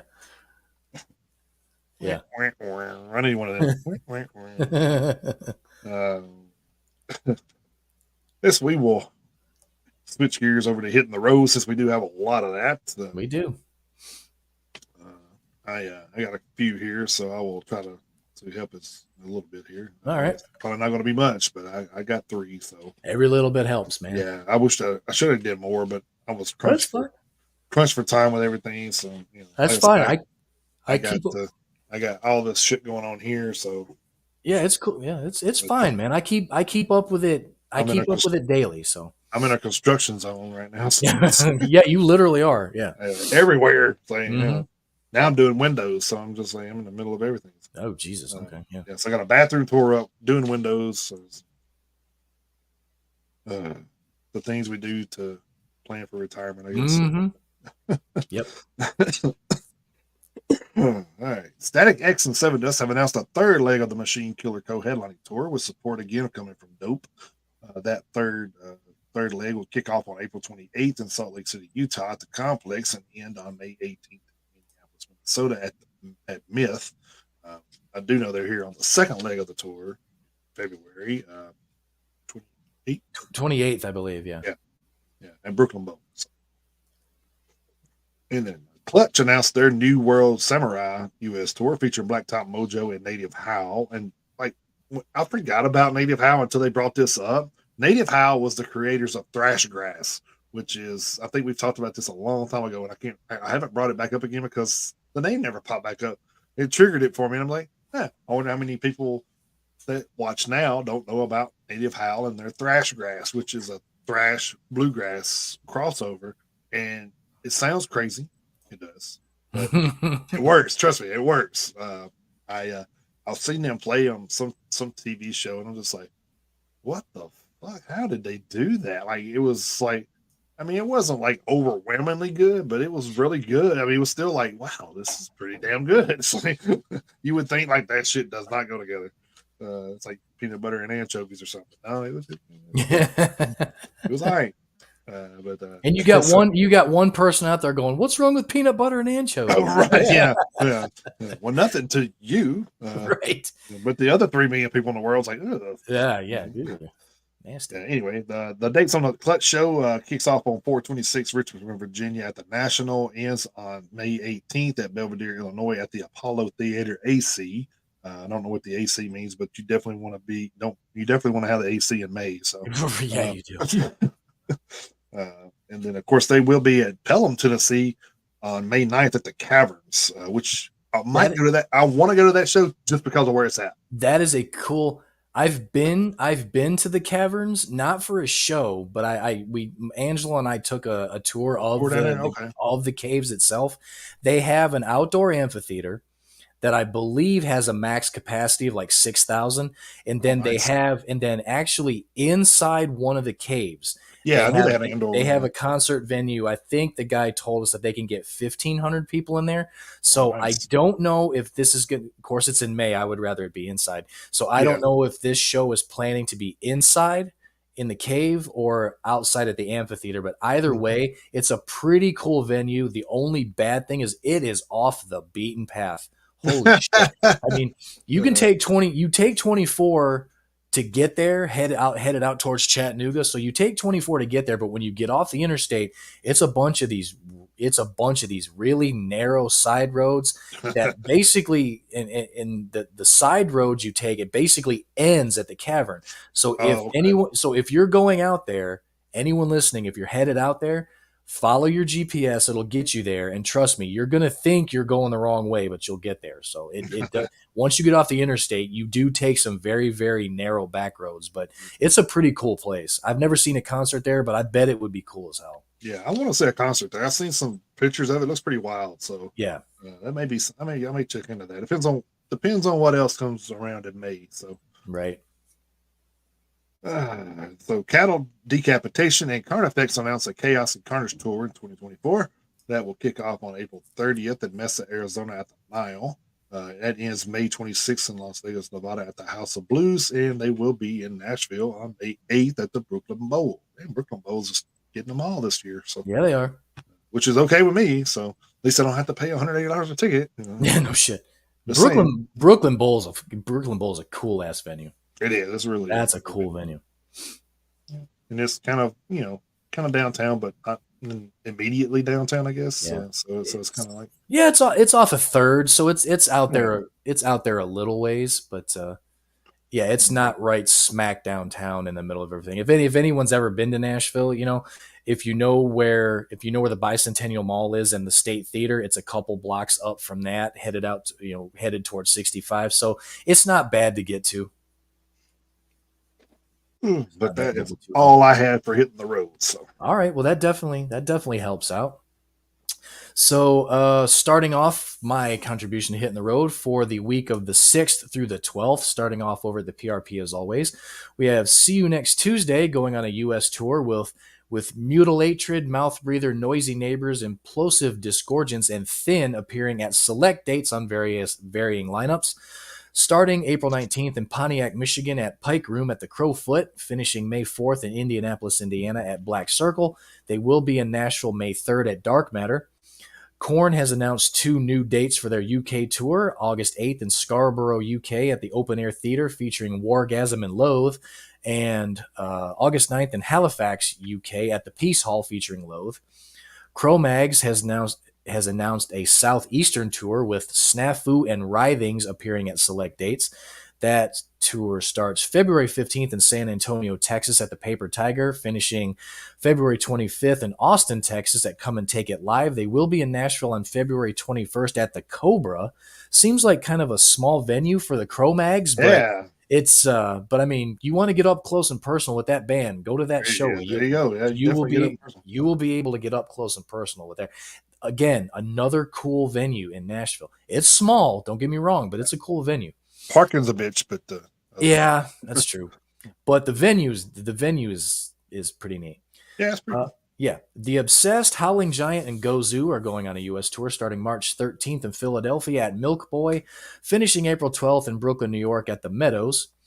Wolves in the Throne Room, Gyrea, and Mortiferum are going to Europe into the UK starting May 11th in Bornstedt, Germany at the Dark Troll Fest, finishing June 7th in Berlin, Germany at the Columbia Theater. Nest, Childbite, and Snafu have been announced as the opening acts for the upcoming Pantera and Lamb of God winter North American tour dates. Asking Alexandria, Memphis Mayfire, The Word Alive, and Nerve are going on a U.S. tour starting April 12th in San Antonio, Texas at the Aztec Theater, finishing May 18th in Tempe, Arizona at the Marquee Theater. Flesh God Apocalypse and Wolfheart have announced a quintet of Australian tour dates. March 25th in Perth at the Rosemont Hotel. March 27th in Adelaide at the Lion Arts Factory.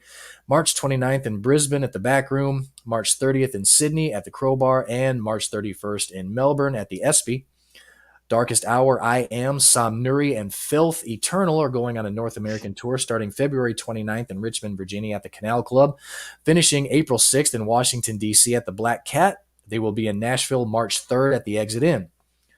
Ripped to Shreds and Nucleus are going on a Eastern North America tour starting April 18th in Chicago, Illinois at Reggie's, finishing April 27th in Milwaukee, Wisconsin at Club Garibaldi. Author and Punisher is going on a 20th anniversary tour with Mourn and Glassing starting February 23rd in Cambridge, Massachusetts at Sonia, finishing March 3rd in Brooklyn, New York at St. Vitus. Godflesh has announced a trio of new dates, a couple of in Ireland and one in Finland. May 11th in Dublin, Ireland at the Academy, May 12th in Limerick, Ireland at Dolan's Warehouse, and May 17th in Helsinki, Finland at Sonic Rights. The Armed are going on a U.S. tour with the opening acts to be announced, starting March 17th in Dallas, Texas at the Cambridge Room at the House of Blues, finishing March 27th in Lakewood, Ohio at Mahal's. They will be in Nashville on March 19th at the East Side Bowl, another cool venue. Yes. Upon a Burning Body, The Browning, Victims, and Hollow Front are going on a North American tour, starting March 28th in Lubbock, Texas at Jake's, finishing April 28th in Nashville at the Mill at the Cannery. And we will be there. Yeah, I bet. I know Susie wants to go see Upon a Burning Body for sure. Yeah, we missed them twice. Like you know, from cancellations Yeah, to just one of those things. It's one of those things. I think both times they were, yeah, we missed them at the festival because of course Blue Ridge is doing Blue Ridge things, and then they canceled the show at with the Orbit Culture that we went to. So Oh, yeah, yeah, yeah. it was like, damn. Yeah. But well, it is what it is. Or Yeah. Born of Osiris. Sorry, Born of Osiris, not Orbit. Yeah. 68, the Callous Dowboys and the Homeless Gospel Choir are going on a U.S. tour starting March 7th in West Palm Beach, Florida at Respectable Street, finishing April 6th in Atlanta, Georgia at the Masquerade. They will be in Nashville April 5th at the End. KMFDM, of all people, are going on a U.S. tour with no word yet on the opening acts. They're about to release their 23rd album, by the way. Good God. In the LGBTQ community, thought they wanted to use alphabets. Probably. Starting March 6th in Atlanta, Georgia at the Masquerade, finishing March 28th in Seattle, Washington at the Crocodile. Moving over to Blabbermouth, we have Saxon and Uriah Heep going on a U.S. tour starting April 23rd in Fort Lauderdale, Florida at the Parker, finishing May 31st in Dallas, Texas at Glass Cactus. Vicious Rumors and Raven are going on a tour of North America starting March 22nd in Cape Coral, Florida at Nice Guys, finishing May 4th in Pompano Beach, Florida at Piper's Club. Striper is going on an acoustic tour of all things with more dates to follow, starting May 30th in Woodstock, Georgia at the Mad Life Stage and Studios, finishing June 22nd in New Berlin, Illinois at Dannenberger Family Vineyards. There's no Nashville date, but on June 1st, they will be in Piney Flats, Tennessee at the East Tennessee Distillery. Ace Frehley is going on a U.S. tour starting January. Wait, what? What? What did you say? That was Striper going to be at a distillery? Yep. Oh. Yep, I know. Crazy, isn't it? Yeah. Yeah. Ace Frehley is going on a U.S. tour. Start doomsday prepping there. I know. Right? Starting January 25th in Frankfort, Kentucky at the Grand Theater, finishing June 28th in Marion, Illinois at the Marion Cultural and Civic Center. Lita Ford has announced a U.S. tour starting January 19th in Fort Myers, Florida at the Ranch, finishing June 22nd in Las Vegas, Nevada at the Westgate Casino. Dokken has announced some tour dates starting March 1st in St. Charles, Illinois at the Aradia Theater, finishing September 27th in Las Vegas at the Gold Nugget. And last but not least, Art of Anarchy is going on a short run in March, starting March 22nd in Saginaw, Michigan at the Vault, finishing March 31st in Sellersville, Pennsylvania at the Sellersville Theater. So that is the hit in the road for the 6th through the 12th. All right. Plenty of good stuff coming up. Yeah, that's what I'm saying. Like it's getting hot and heavy. So yeah, it is. Hell, the festivals are already starting to put lineups together, so we're going to be seeing more and more of that in the next 4 to 6 weeks. I'm sure. Yeah, I think I announced Sonic Temples already. So yeah, welcome to Sonic. Yeah, Sonic Temple. Yeah, welcome to Rockville. They're starting to put theirs together. So I take that back. It was Welcome to Rockville. It was the one in May. So yeah, so they're starting to finalize that one too. I don't know if they've all been announced yet, but they're putting together a pretty solid bill. Maybe it was Sonic Temple. I can't remember. One of those did complete theirs, Sonic Temple or Welcome to Rockville. One of those had a complete. It was Sonic Temple. Yeah, it was Sonic Temple. Because I remember talking about like, damn, I don't really like that stadium, but that's a hell of a lineup. So maybe they're starting to give Blue Ridge a run for their money. So. Well, considering they got to give everyone's money back. Well, they're trying to see how many tickets they sell first. So. that's still so stupid. So dumb. Anyway, on to our theme of the week. We have been doing a tag team of sorts with this. That's right. Over the last few weeks, we kind of take two topics and combine them into one, and then I take one half, he takes one half, and yeah, usually that way we don't have a lot of duplicates and whatnot. Usually, working out a little better, I think.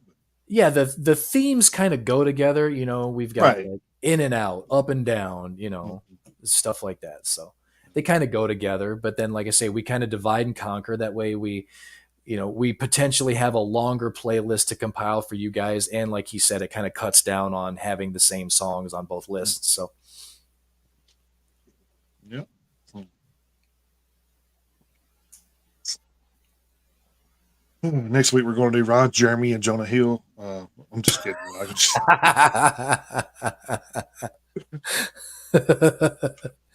I'm delirious, guys. I've only had like 5 hours of sleep, so I apologize. Yeah. Uh, and I, this is kind of this is a teaching moment. So just give me a second. So this is kind of what I was talking about. I don't know if any of you guys have watched the Cat Williams thing yet with Shannon Sharp. If you got 2 hours, I would definitely watch it. It's very entertaining, I've and it I've kind only of, I've only seen bits and pieces. yeah, and it sheds some light on Cat that you may not know. I mean, I didn't know a lot of stuff that he was talking about. I'm just like, oh, that's crazy. Like the guy left home at 12 years old and like literally hitched a ride in a semi to Florida at 12 years old. Like, I was like, man, that's crazy. I mean, of course, you could do that back then. You can't do that now. No. You won't be found. So Mm-mm. I'm just saying, like, things were a little bit more lax back then. So in the 70s and 80s. So, but yeah, like stuff like that was crazy. But he says something in there that caught me, and I've said this, when I talked about it and I posted about watching the episode, was he said there's different types of comedians, and what he meant by that is there's comedians that can do stand up, and then there's comedians kind of like what I just did there. They can present you one liners, make you laugh for a minute, and then carry on with the conversation, and then put another one liner in and make you laugh a little bit later. Like that's a whole different thing. Like to put together an ongoing story for a stand up is very challenging. I've had people come up to me a lot and say, "Hey, you should do stand up with all the stories you have." I'm like, "Yeah, but how do you put it together?" it's like Mhm. it's like the stories I tell are kind of like you would say something. I'm like, "Oh, I remember this," and not tell a story to be kind of funny, But you can't. I can't like roll into something else from that. You know what I mean? It's kind of like you have to be able to roll into something.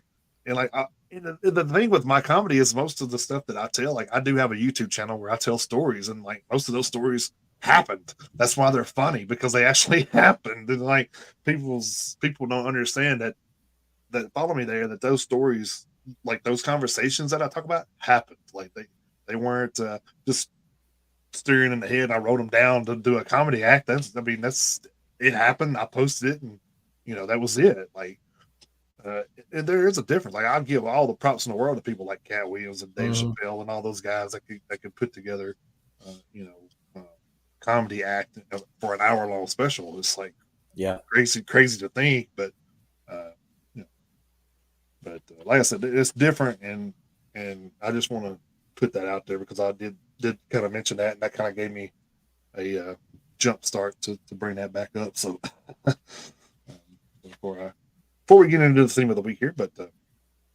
anyway, our theme of the week, kind of fitting since this week's kind of been a little bit of both. Right. So so we're going with fire and ice. I took the fire side this week, Yep.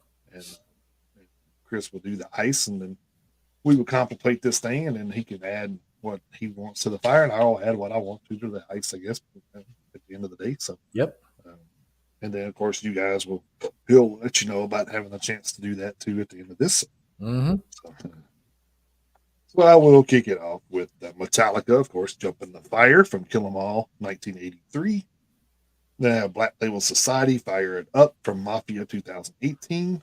I have Five Finger Death Punch, "Fire in the Hole" from And Justice for None, 2018. I had Testament, "Trial by Fire," First Strike, Still Deadly, 2001. And I had Judas Priest, "Firepower" from Firepower, 2018. And then I had Exodus, "The Fires of Division" from Persona Non Grata, 2021. Then I had Gojira, "Liquid Fire" from L'Enfant Sauvage in 2012. And I know that was horrible French, but my apologies. Oui, baby. But then I had Machine Head, "Become the Firestorm" from Kingdom and Crown, 2022. Then I went with Mercenary, "Burning in Reverse" because, of course, fire burns. Yes. Soundtrack for the End of Times, 2022. 2023. I was trying to throw something new on there too. So, Sure. uh, then I had Killswitch Engage, the Signal Fire from Atonement 2019, which Killswitch also has a few fire songs, but that's the one Mm-hmm. I went with. I went with Nothing More, Let 'Em Burn from the Stories We Tell Ourselves 2017. Then I went with Doro, Fire in the Sky from The Conquerors, Forever Strong and Proud 2023. Nice. Then I went with Shadows Fall, Fire from the Sky, from Fire from the Sky 2012. Then I went with In Flames Burn from Eye of the Mask 2019. Ooh, you got a twofer there. Yeah, two for, yep. And then I went with Methane, Kill It with Fire from the self titled album in 2023. Hell yeah.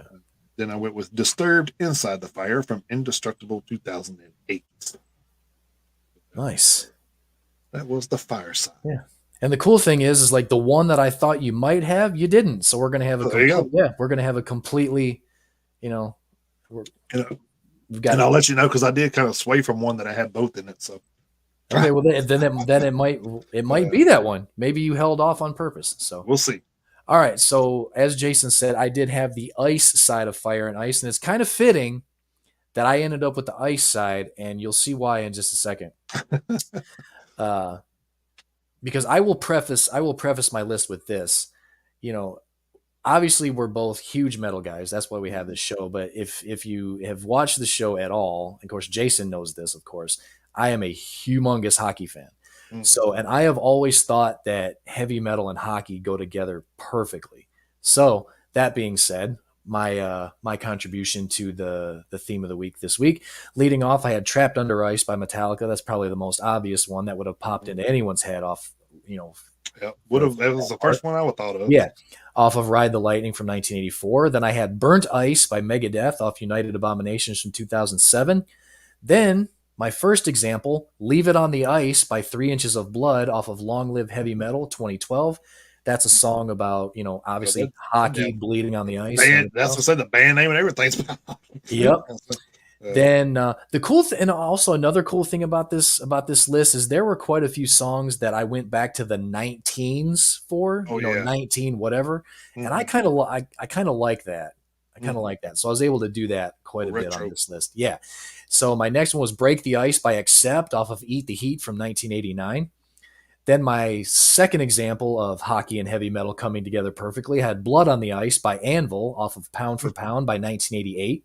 Then this is the one I thought you might have for two different reasons. "Fire and Ice" by Halford off of "Made of Metal" for 2010.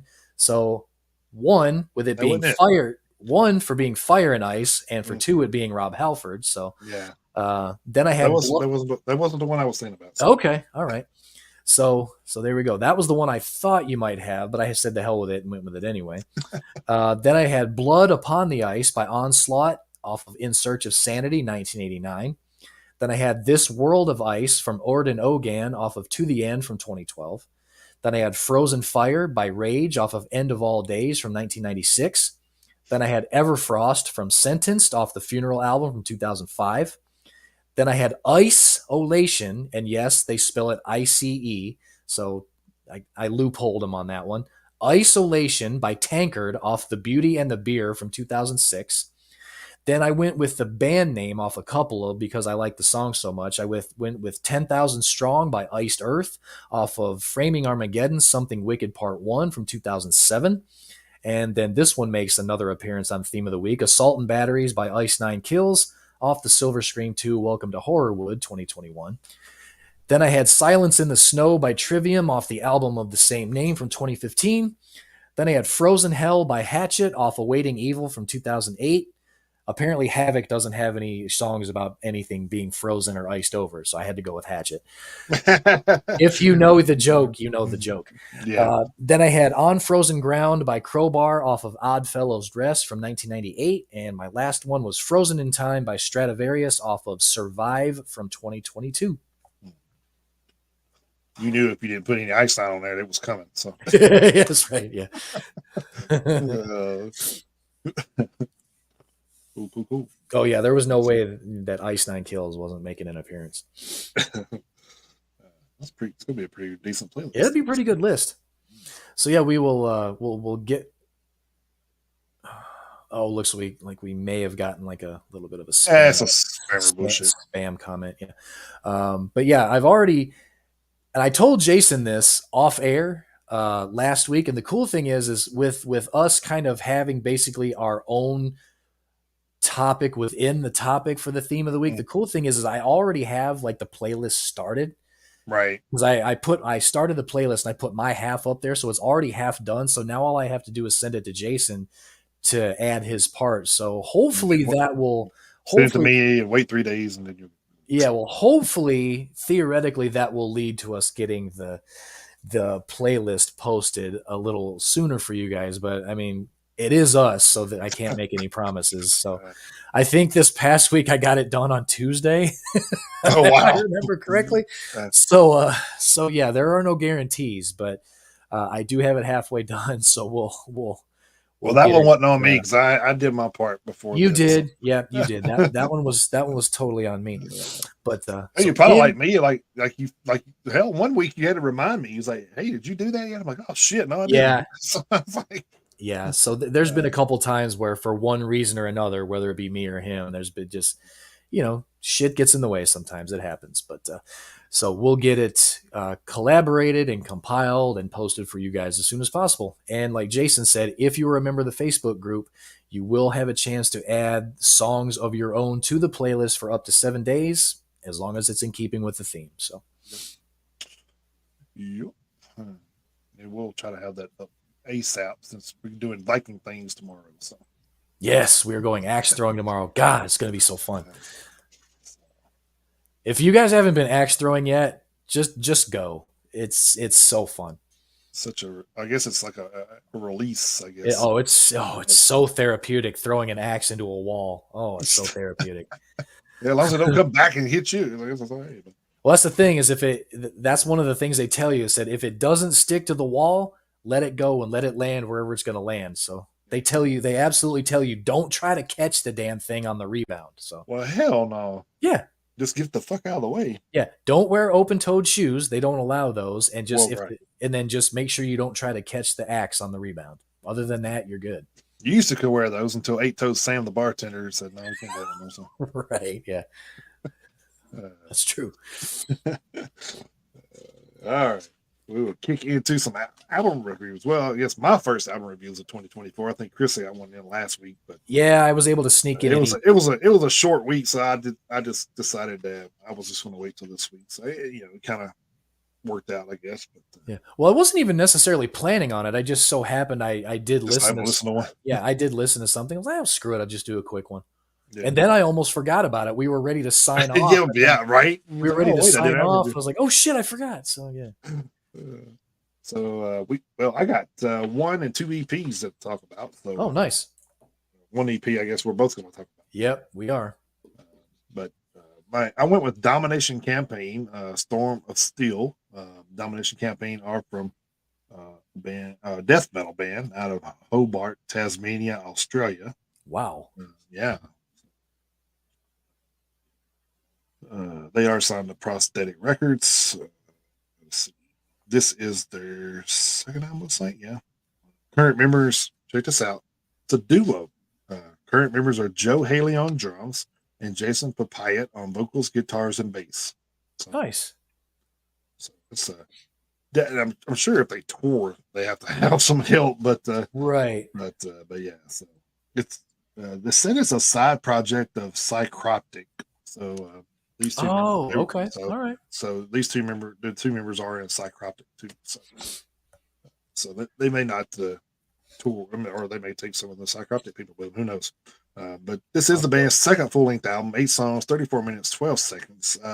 You know, I would say more maybe a mix of death and groove metal because there's a little bit of uh, I don't know. There's still a little bit of groove metal sound in the guitars and stuff in this one. I don't like one song reminded me a lot because I thought the damn thing changed on me while I was listening to it. I said, "Damn, that's how the fuck did he get the arch enemy?" Yeah, okay. All right. Then I was like, "Oh no, it's still the same thing." I was like, "Okay." So either Alyssa White is that good, or Uh, She is though, but she is, yes. But the heavy guitars throughout almost doomy at times. So I guess that's kind of where the death metal comes in because it gets a little doomy at sometimes. Uh, Drumming really stood out, which does it for me a lot with death metal records. As you know, I always get bitchy about the tin can sounds that they do a lot of times. So hmm this one, with them saying death metal, and I said I seen that, and I said, but I said I chose it. I'm just going to roll with it, and you know, it wasn't bad. I said like I said, the drums were definitely galloping like a herd of wild stallions throughout. So it's Ooh, nice. it's definitely kind of odd, for a death metal album to do that. So I mean, it did have some death metal sounds at some point, so I can kind of get it. But I just think there should have been, I don't know, more of a line drawn into something else, like I said, like groove metal or something to that extent.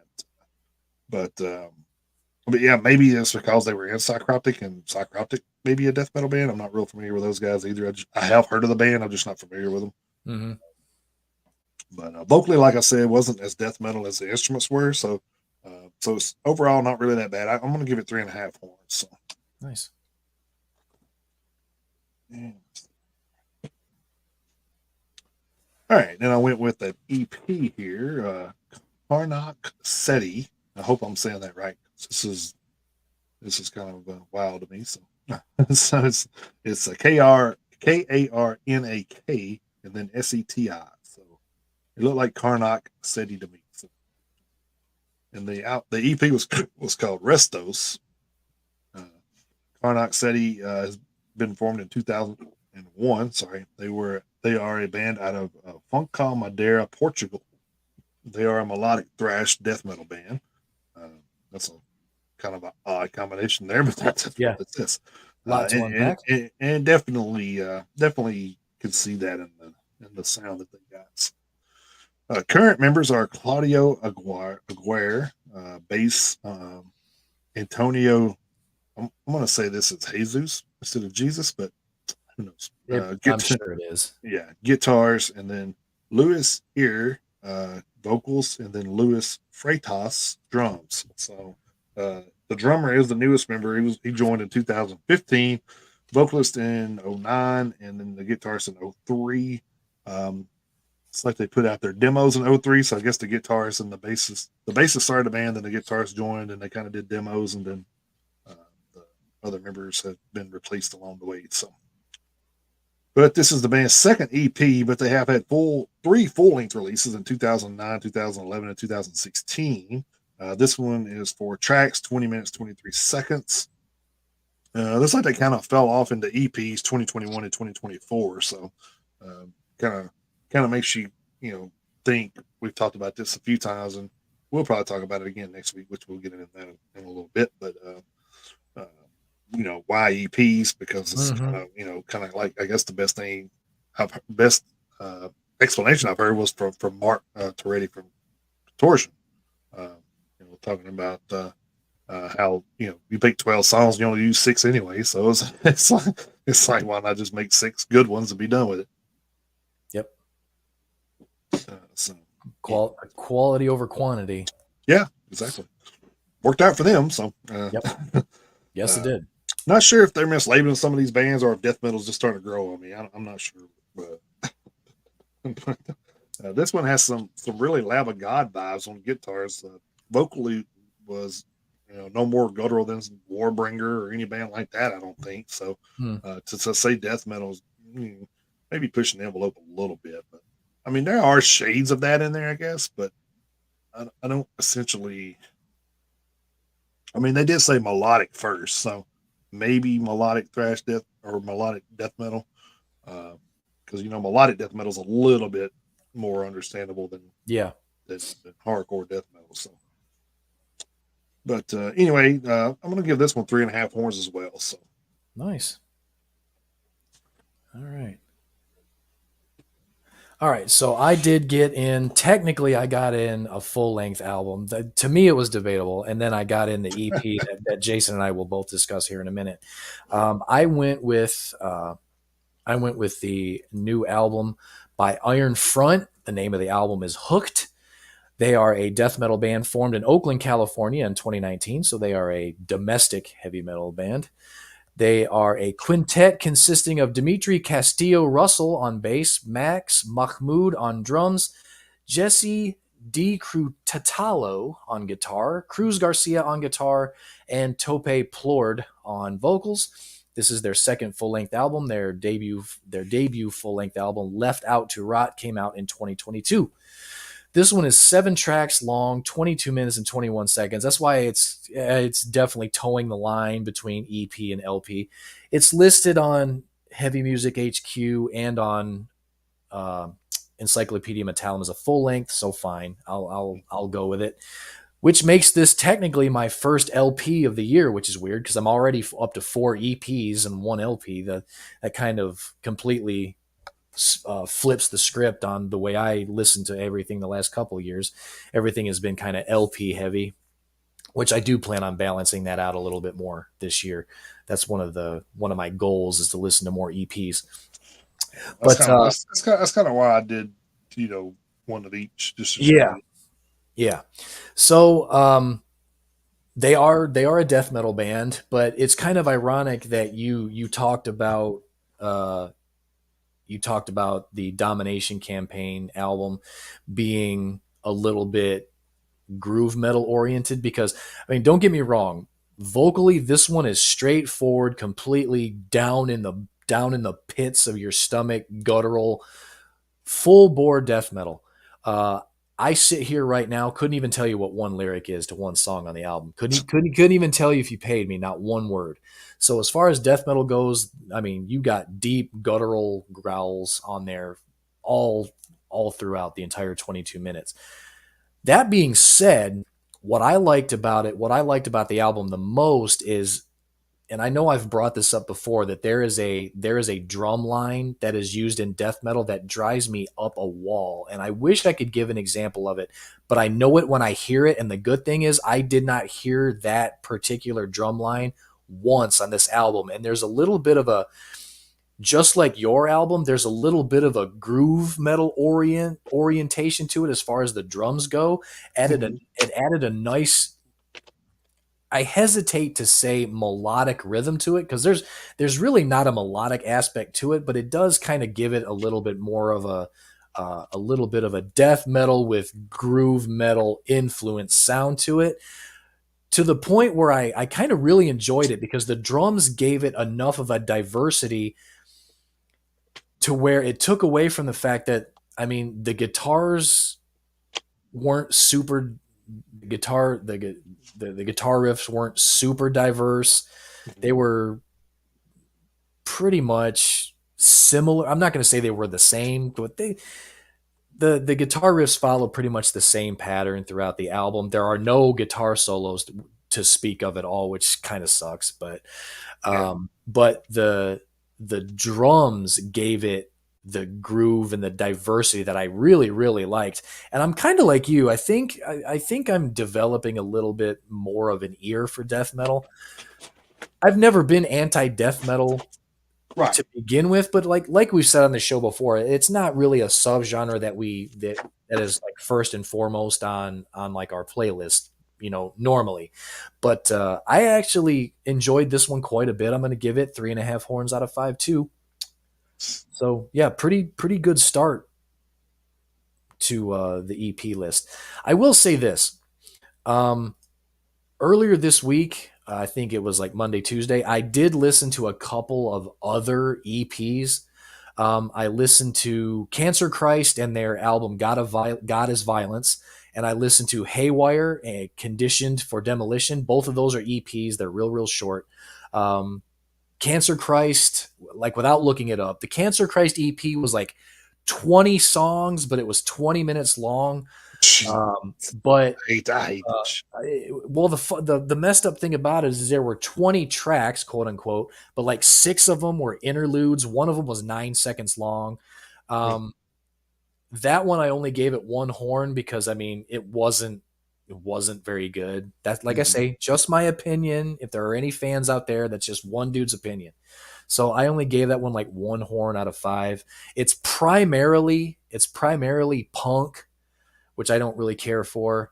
Um, and the Haywire Condition for Demolition, I gave it 2 horns out of 5. It's a little bit heavier, a little bit more coherent than the Cancer Christ, but still primarily punk, a little bit maybe hardcore punks. Like I say, a little bit heavier maybe than the Cancer Christ, in my opinion. So I gave that 1 and 2 respectively. And then the other EP that I listened to today, the one that you listened to also, is Ruthless Intent from our friends at Extinction AD. 4 tracks, about 16 and a half minutes, if I remember correctly. Um, Of in I your fucking I thought it was outstanding. I mean they picked up right where they left off with Culture of Violence. Um, I definitely could have used maybe 2, 3, 4 more songs. yeah. They could have doubled the length of it and made it an LP, and I would have had absolutely no problem with that. The first track, Prodigal Scum, could potentially be one of my favorite songs for 2024 before it's all said and done. I think it's that good. And then Morality Bait, the other song that was actually the first single that came Right. out, was also extremely well done. So it was bookended by the 2 best songs as far as I was concerned, the very very first and very very last song. But I mean the 2 songs in the middle were also phenomenal. I mean Rick and the band, I mean they're just still just pissed off. The more I listen to to Desecrate, though, the more it's just like Oh, growing, it's just growing yeah, on me, man. It's like, yeah. Well, I thankfully, with it being 16 minutes long, I got through it 3 times just today. So I listened to it twice already. yeah, So, so I listened to it 3 times. So I mean, I'm giving this one 4 horns easily oh, definitely, yeah, without batting an eye. yeah, So same. So, yeah, so great start to the year from I told them they were going to set the bar for EPs, man. I told them. well, as far as I'm concerned, they have set the bar for EPs for the rest of the year for me. So it's going to be who can top Extinction AD at this point. So And while we're on that subject, I will say this: we are going to have a special show on Wednesday night this week yep, at 9 p.m. Eastern Standard Time. yep, And we are going to be talking with the Extinction AD. So, pretty sure it's going to be Rick like it was before. I'm not sure if anybody else is going to join, but I'm actually going to go ahead and set that up probably tomorrow or whatever, and go ahead and send it yep. to him because I'm not sure how often he looks at his Facebook stuff. So, Right. uh, yeah, he's a pretty busy guy. So I want to make sure Yeah, I he is. get that put in there in advance so he's got that at his wheelhouse when he's ready to go. So, Yep. So it's gonna be good to have another returning guest because it was yeah. we had a really good time talking with Rick the first time. I think it was 2.5 hours that we talked with him. Of course, he Well, did most. He did most of the talking. he said he warned us before. He's like, I'll do most of the talking, man. I was like, man, Hey, we were totally fine with that. it's your platform, my brother. So, Absolutely. so Yeah. do your due diligence there. So, Yeah. It's like, ladies and gentlemen, Mr. Rick Jimenez, and go. yep. And he went. Yeah, he did. He did. So Sure yeah, did. we're looking forward to that. So that will be this Wednesday. So we will have another special night and time. So we will be moving the show up a couple nights. It will be 8 o'clock Central Time, 9 p.m. Eastern Time. Check your local listings for the time in your area. So card subject to change. Yeah. Uh, But so yeah, we're looking forward to having Rick back on the show, talking about the new EP and everything they've got going on. They do have some shows coming up, so we'll have him tell us about those. no, surely not. Yeah, oh yeah, got a couple. And then we'll ask him how many push-ups he's up to now. He can probably do all the push-ups at this point. Jesus Well, Christ. yeah. But so yeah, we're looking forward to talking to Rick again. So. But that brings us to the upcoming releases for next Friday, January 19th. And the lists are getting longer. They absolutely are. No. Leading off with Abhoria with Depths, Advocacy with the Path of Decoherence. We have Andraka with To Bear the Weight of Death. We have A/Oratos with Ecclesia Gnostica. Autumn's Child with Tellus Timeline. Avenger with Steel on Steel, the complete Avenger recordings. Becoming the Lion with Turning Point, that's an EP. Boundless Chaos with Sinister Upheaval. Breaths with Melt Away, that's an EP. Brian Tarkin and Heavy Friends with Beyond the Warrior's Eyes. Cobra Kill with Serpent's Kiss. Cold in Berlin with The Body is the Wound, it's an EP. We have Corvus with Immortals. Dark Years from Now with De-Illuminate. We have Death Killer with Total Destruction of the Entire Universe. Disconnected Souls with Fragments of Consciousness. We have Dracon with Thunderdome. Two men enter, one man leave. Eve with Fervor. Final Coil with The World We Inherited. We have Fugit with Bury Me Here. The Funeral Procession with In Still Silence. Gothic with Underground. Gotus with a self-titled album. Grand with Second to None. We have Horrorgraphy. It's probably not how they say it, but that's how I'm going to pronounce it. Horrorgraphy. That's how I'm saying it. Should be horography, probably, but that's not how they spelled it. But You call me anyway, homo? anyway yeah. You are whore. Uh, Yeah. the album is A Knight's Tale. We have Inver with On This Earth, Contact with Full Contact, Lazarus Dream with Imaginary Life, Lord Dying with Clandestine Transcendence. Try saying that 3 times fast. Malist with Of Scorched Earth, Master with Saints Dispelled, Mesa Verde with All Is Well. We have Methadrin with No Solution, No Salvation, Nargothrond with Morning Season. We have Narcissus with Act 3, Airlos Song, Nature of the Beast with Radio Hauntings, Necromass with, oh Jesus, Ex Sanguinatis Sacerdotes, Necro Weasel with A Brave New World, Nick Oliveri with, I guess, 2 compilations, NO Hits at All, Volume 8, and NO Hits at All, Volume 9. Night Thieves with Polarity, that's an EP. Notorious with Marching On, Rail Rage with Wolves Among Sheep, Resin Tomb with Cerebral Purgatory, Rib Spreader with Reap Humanity. I can't wait to see what that fucking album cover looks like. Yeah. The Rods with Rattle the Cage, Saxon with Hellfire and Damnation. That's probably going to be a good one. Scarlet Anger with Martyr, Second Shooter with Fury Made Flesh. We have Skyle with Traverse the Bealock, Sovereign with Altered Realities, Tim's Favorite with Amaconda, not Anaconda, Touche Amore. No, your Anaconda don't want none. Touche Amore was Survived by, Revived, Tropic Santos with Katya Grossa, Underneath with From the Gut of Gaia, Upon Stone with Dead Mother Moon, VMod with The Deepening, The Vice with Dead Canary Run, and Wasp Mother with Digital Pollution. That is an EP. So yeah, we'll sort through that and see what comes out. So before we leave, do you want a taste of Oathbringer, just to see if you want to check that out later? Yes. Did you find a music video? Yeah, from 4 weeks ago. So. Oh, cool. Actually, it's crazy because that's on their record label's website, and it says on the record label website it's supposed to be out today. That's so strange. That is so weird. What's going on there? But yeah, let's check it out.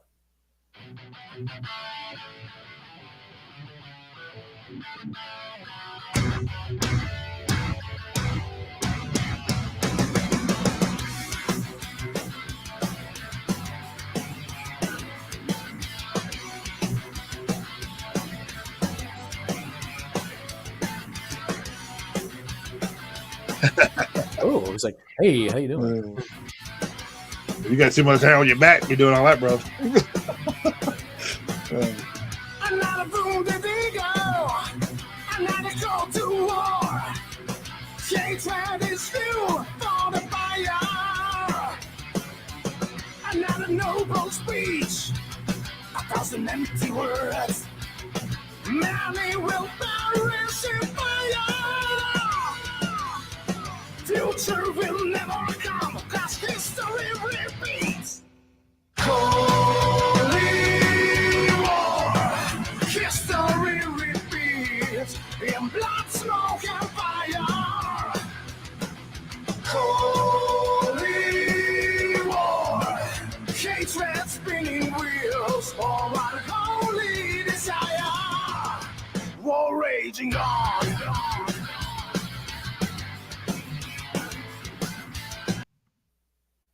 I'll kind of stop it there just to get too far into it. I just want to get a little taste there. Yeah, So it's not bad. yeah, yeah, kind of interesting in what's going on with the album. Though. It's weird. Yeah, that is kind of strange. Yeah, Maybe it'll show up by the weekend or something. Who knows? maybe I don't know. That's kind of odd. You should check out that album I told you about too. I think you would enjoy that one too. So. Oh yeah. Let me make a note. Let me make a note of that one real quick because I saw. Let's see, what was it? Uh, the Grandmaster. Yeah. Yeah, they're Sabatani guy. Yeah, so Yeah, I like that. I would say so. Yeah, let me put Oh that. yeah, I put a single on the playlist. Okay. Yeah, so yeah, if you want to check it out before you get into it, but I was actually going to review that one at first, and then I was seen this other one. And I was like, for some reason that name kind of stuck with me. The what's it called? Yeah, I went blank. I just did it. Nomination campaign. Yeah. Right. The that kind of name kind of stuck. I was like, yeah, that sounds like it'd probably be. Actually, when I seen it, I said, maybe you got a little Pantera vibe or something. What they call themselves that or something. I don't know. But, Oh, maybe. so that's kind of what I was thinking. Yeah. Well, I'll definitely. Not quite there. Not quite there, but it's still all right. Yeah. But yeah, I'll check that one out. All right. I guess we will wrap this one up. I mean, we may try to do that a little bit more where we can't find the albums. We'll try to find a video to play on here and kind of get a kind of taste of the band. So Yeah, that's kind of cool. it still goes into what we do. So we're still trying to throw you guys a bone to check out. So Yeah, and it is a band that I don't know if you've ever heard of them before, but I I've never hadn't. heard of So it. Yeah, a band that's new to both of us. That's kind of why we do this here. I So wonder how long they've been around. Let's see. I don't know, but like the only album that was listed on Spotify was their album of Tales of Glory from 2022. That was it. 2020. So Okay, so yeah, not an old band at all. Let's see if the members have been in. Oh yeah, the members have been in all kind of other shit. So Riddle of Steel looks like 3 of the band members were in that. So it looks like maybe like a In Flames type of issue there. So Possibility.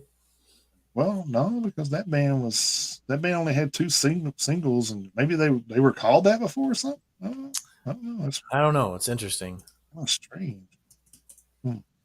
Okay. Yeah, it's Anyway, weird. Yeah, it's weird. Tales of Glory and Tales of Valor are their two yeah. their Still, two album titles. one of the guys, let's see, the bassist and vocalist was in Amethyst. I have heard of that band before. Yeah.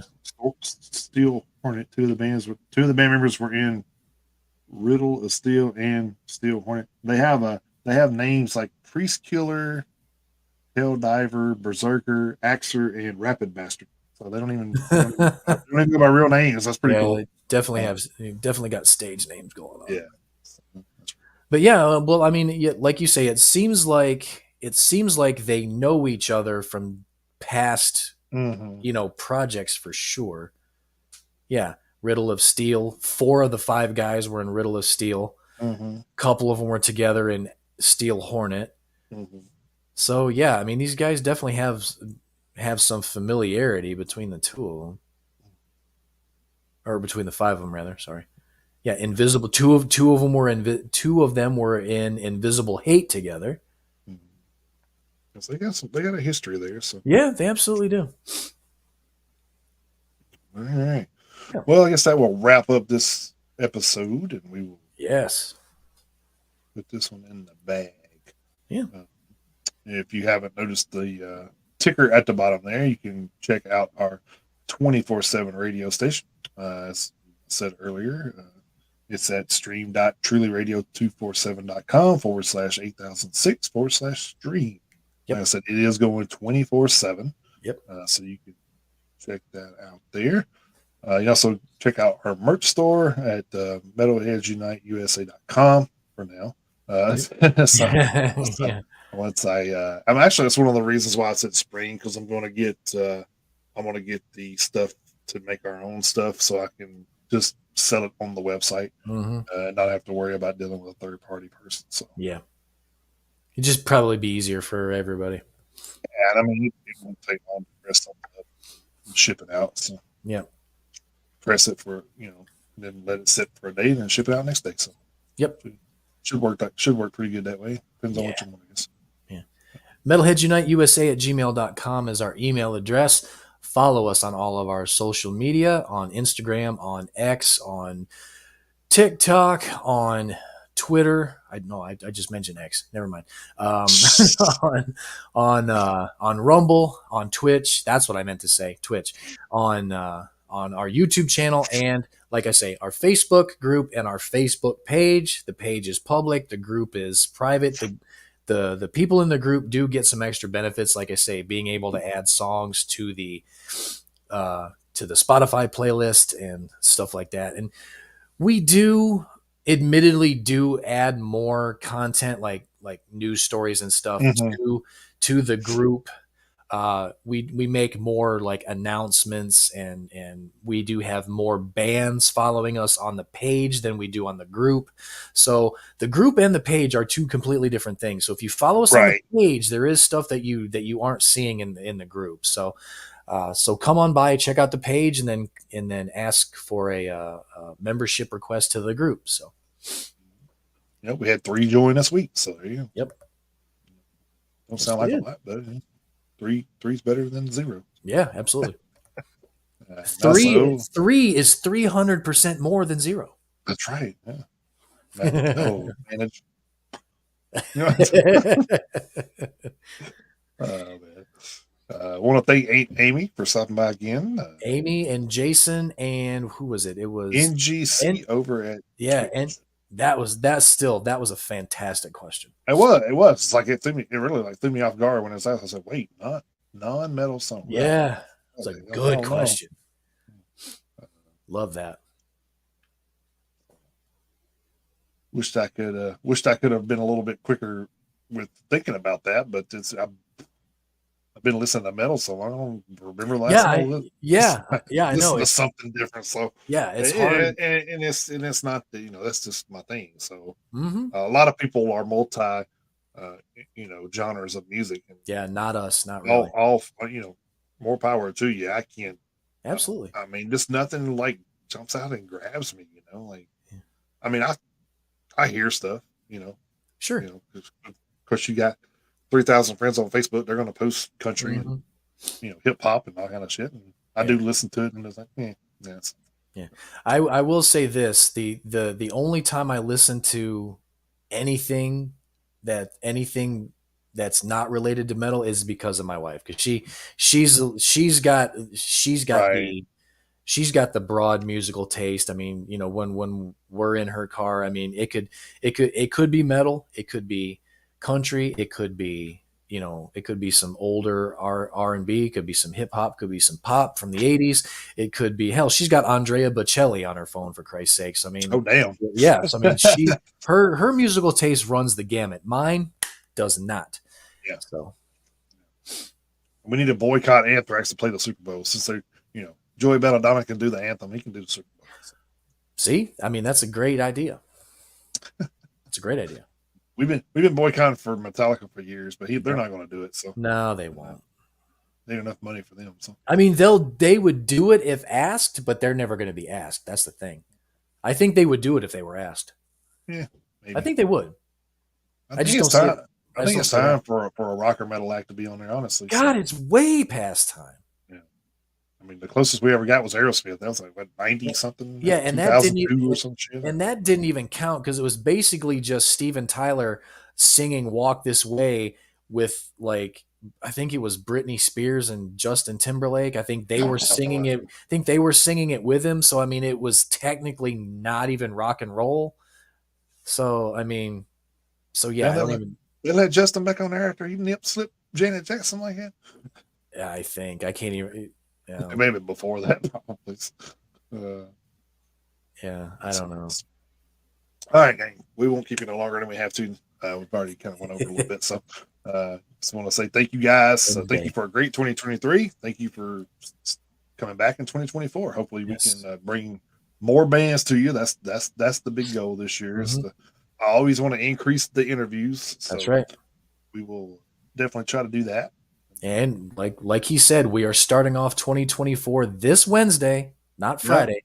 This Wednesday, we have Rick Jimenez coming back on from our friends at Extinction AD. So tune Follow in us for on our that. socials. You will get updates about that. Absolutely. Check out all of our past playlists are on Spotify, and I didn't all even. of our and all I of didn't even our share those. I ought to be ashamed. and all of our past interviews are on our YouTube channel and on Spotify. So All right. With that being said, hope to see you guys on Wednesday. Wednesday. So for the interview with Extinction AD there. Until then, keep those horns held high. Jump in that pit anytime you can. Have a great week, guys. We'll see you Wednesday.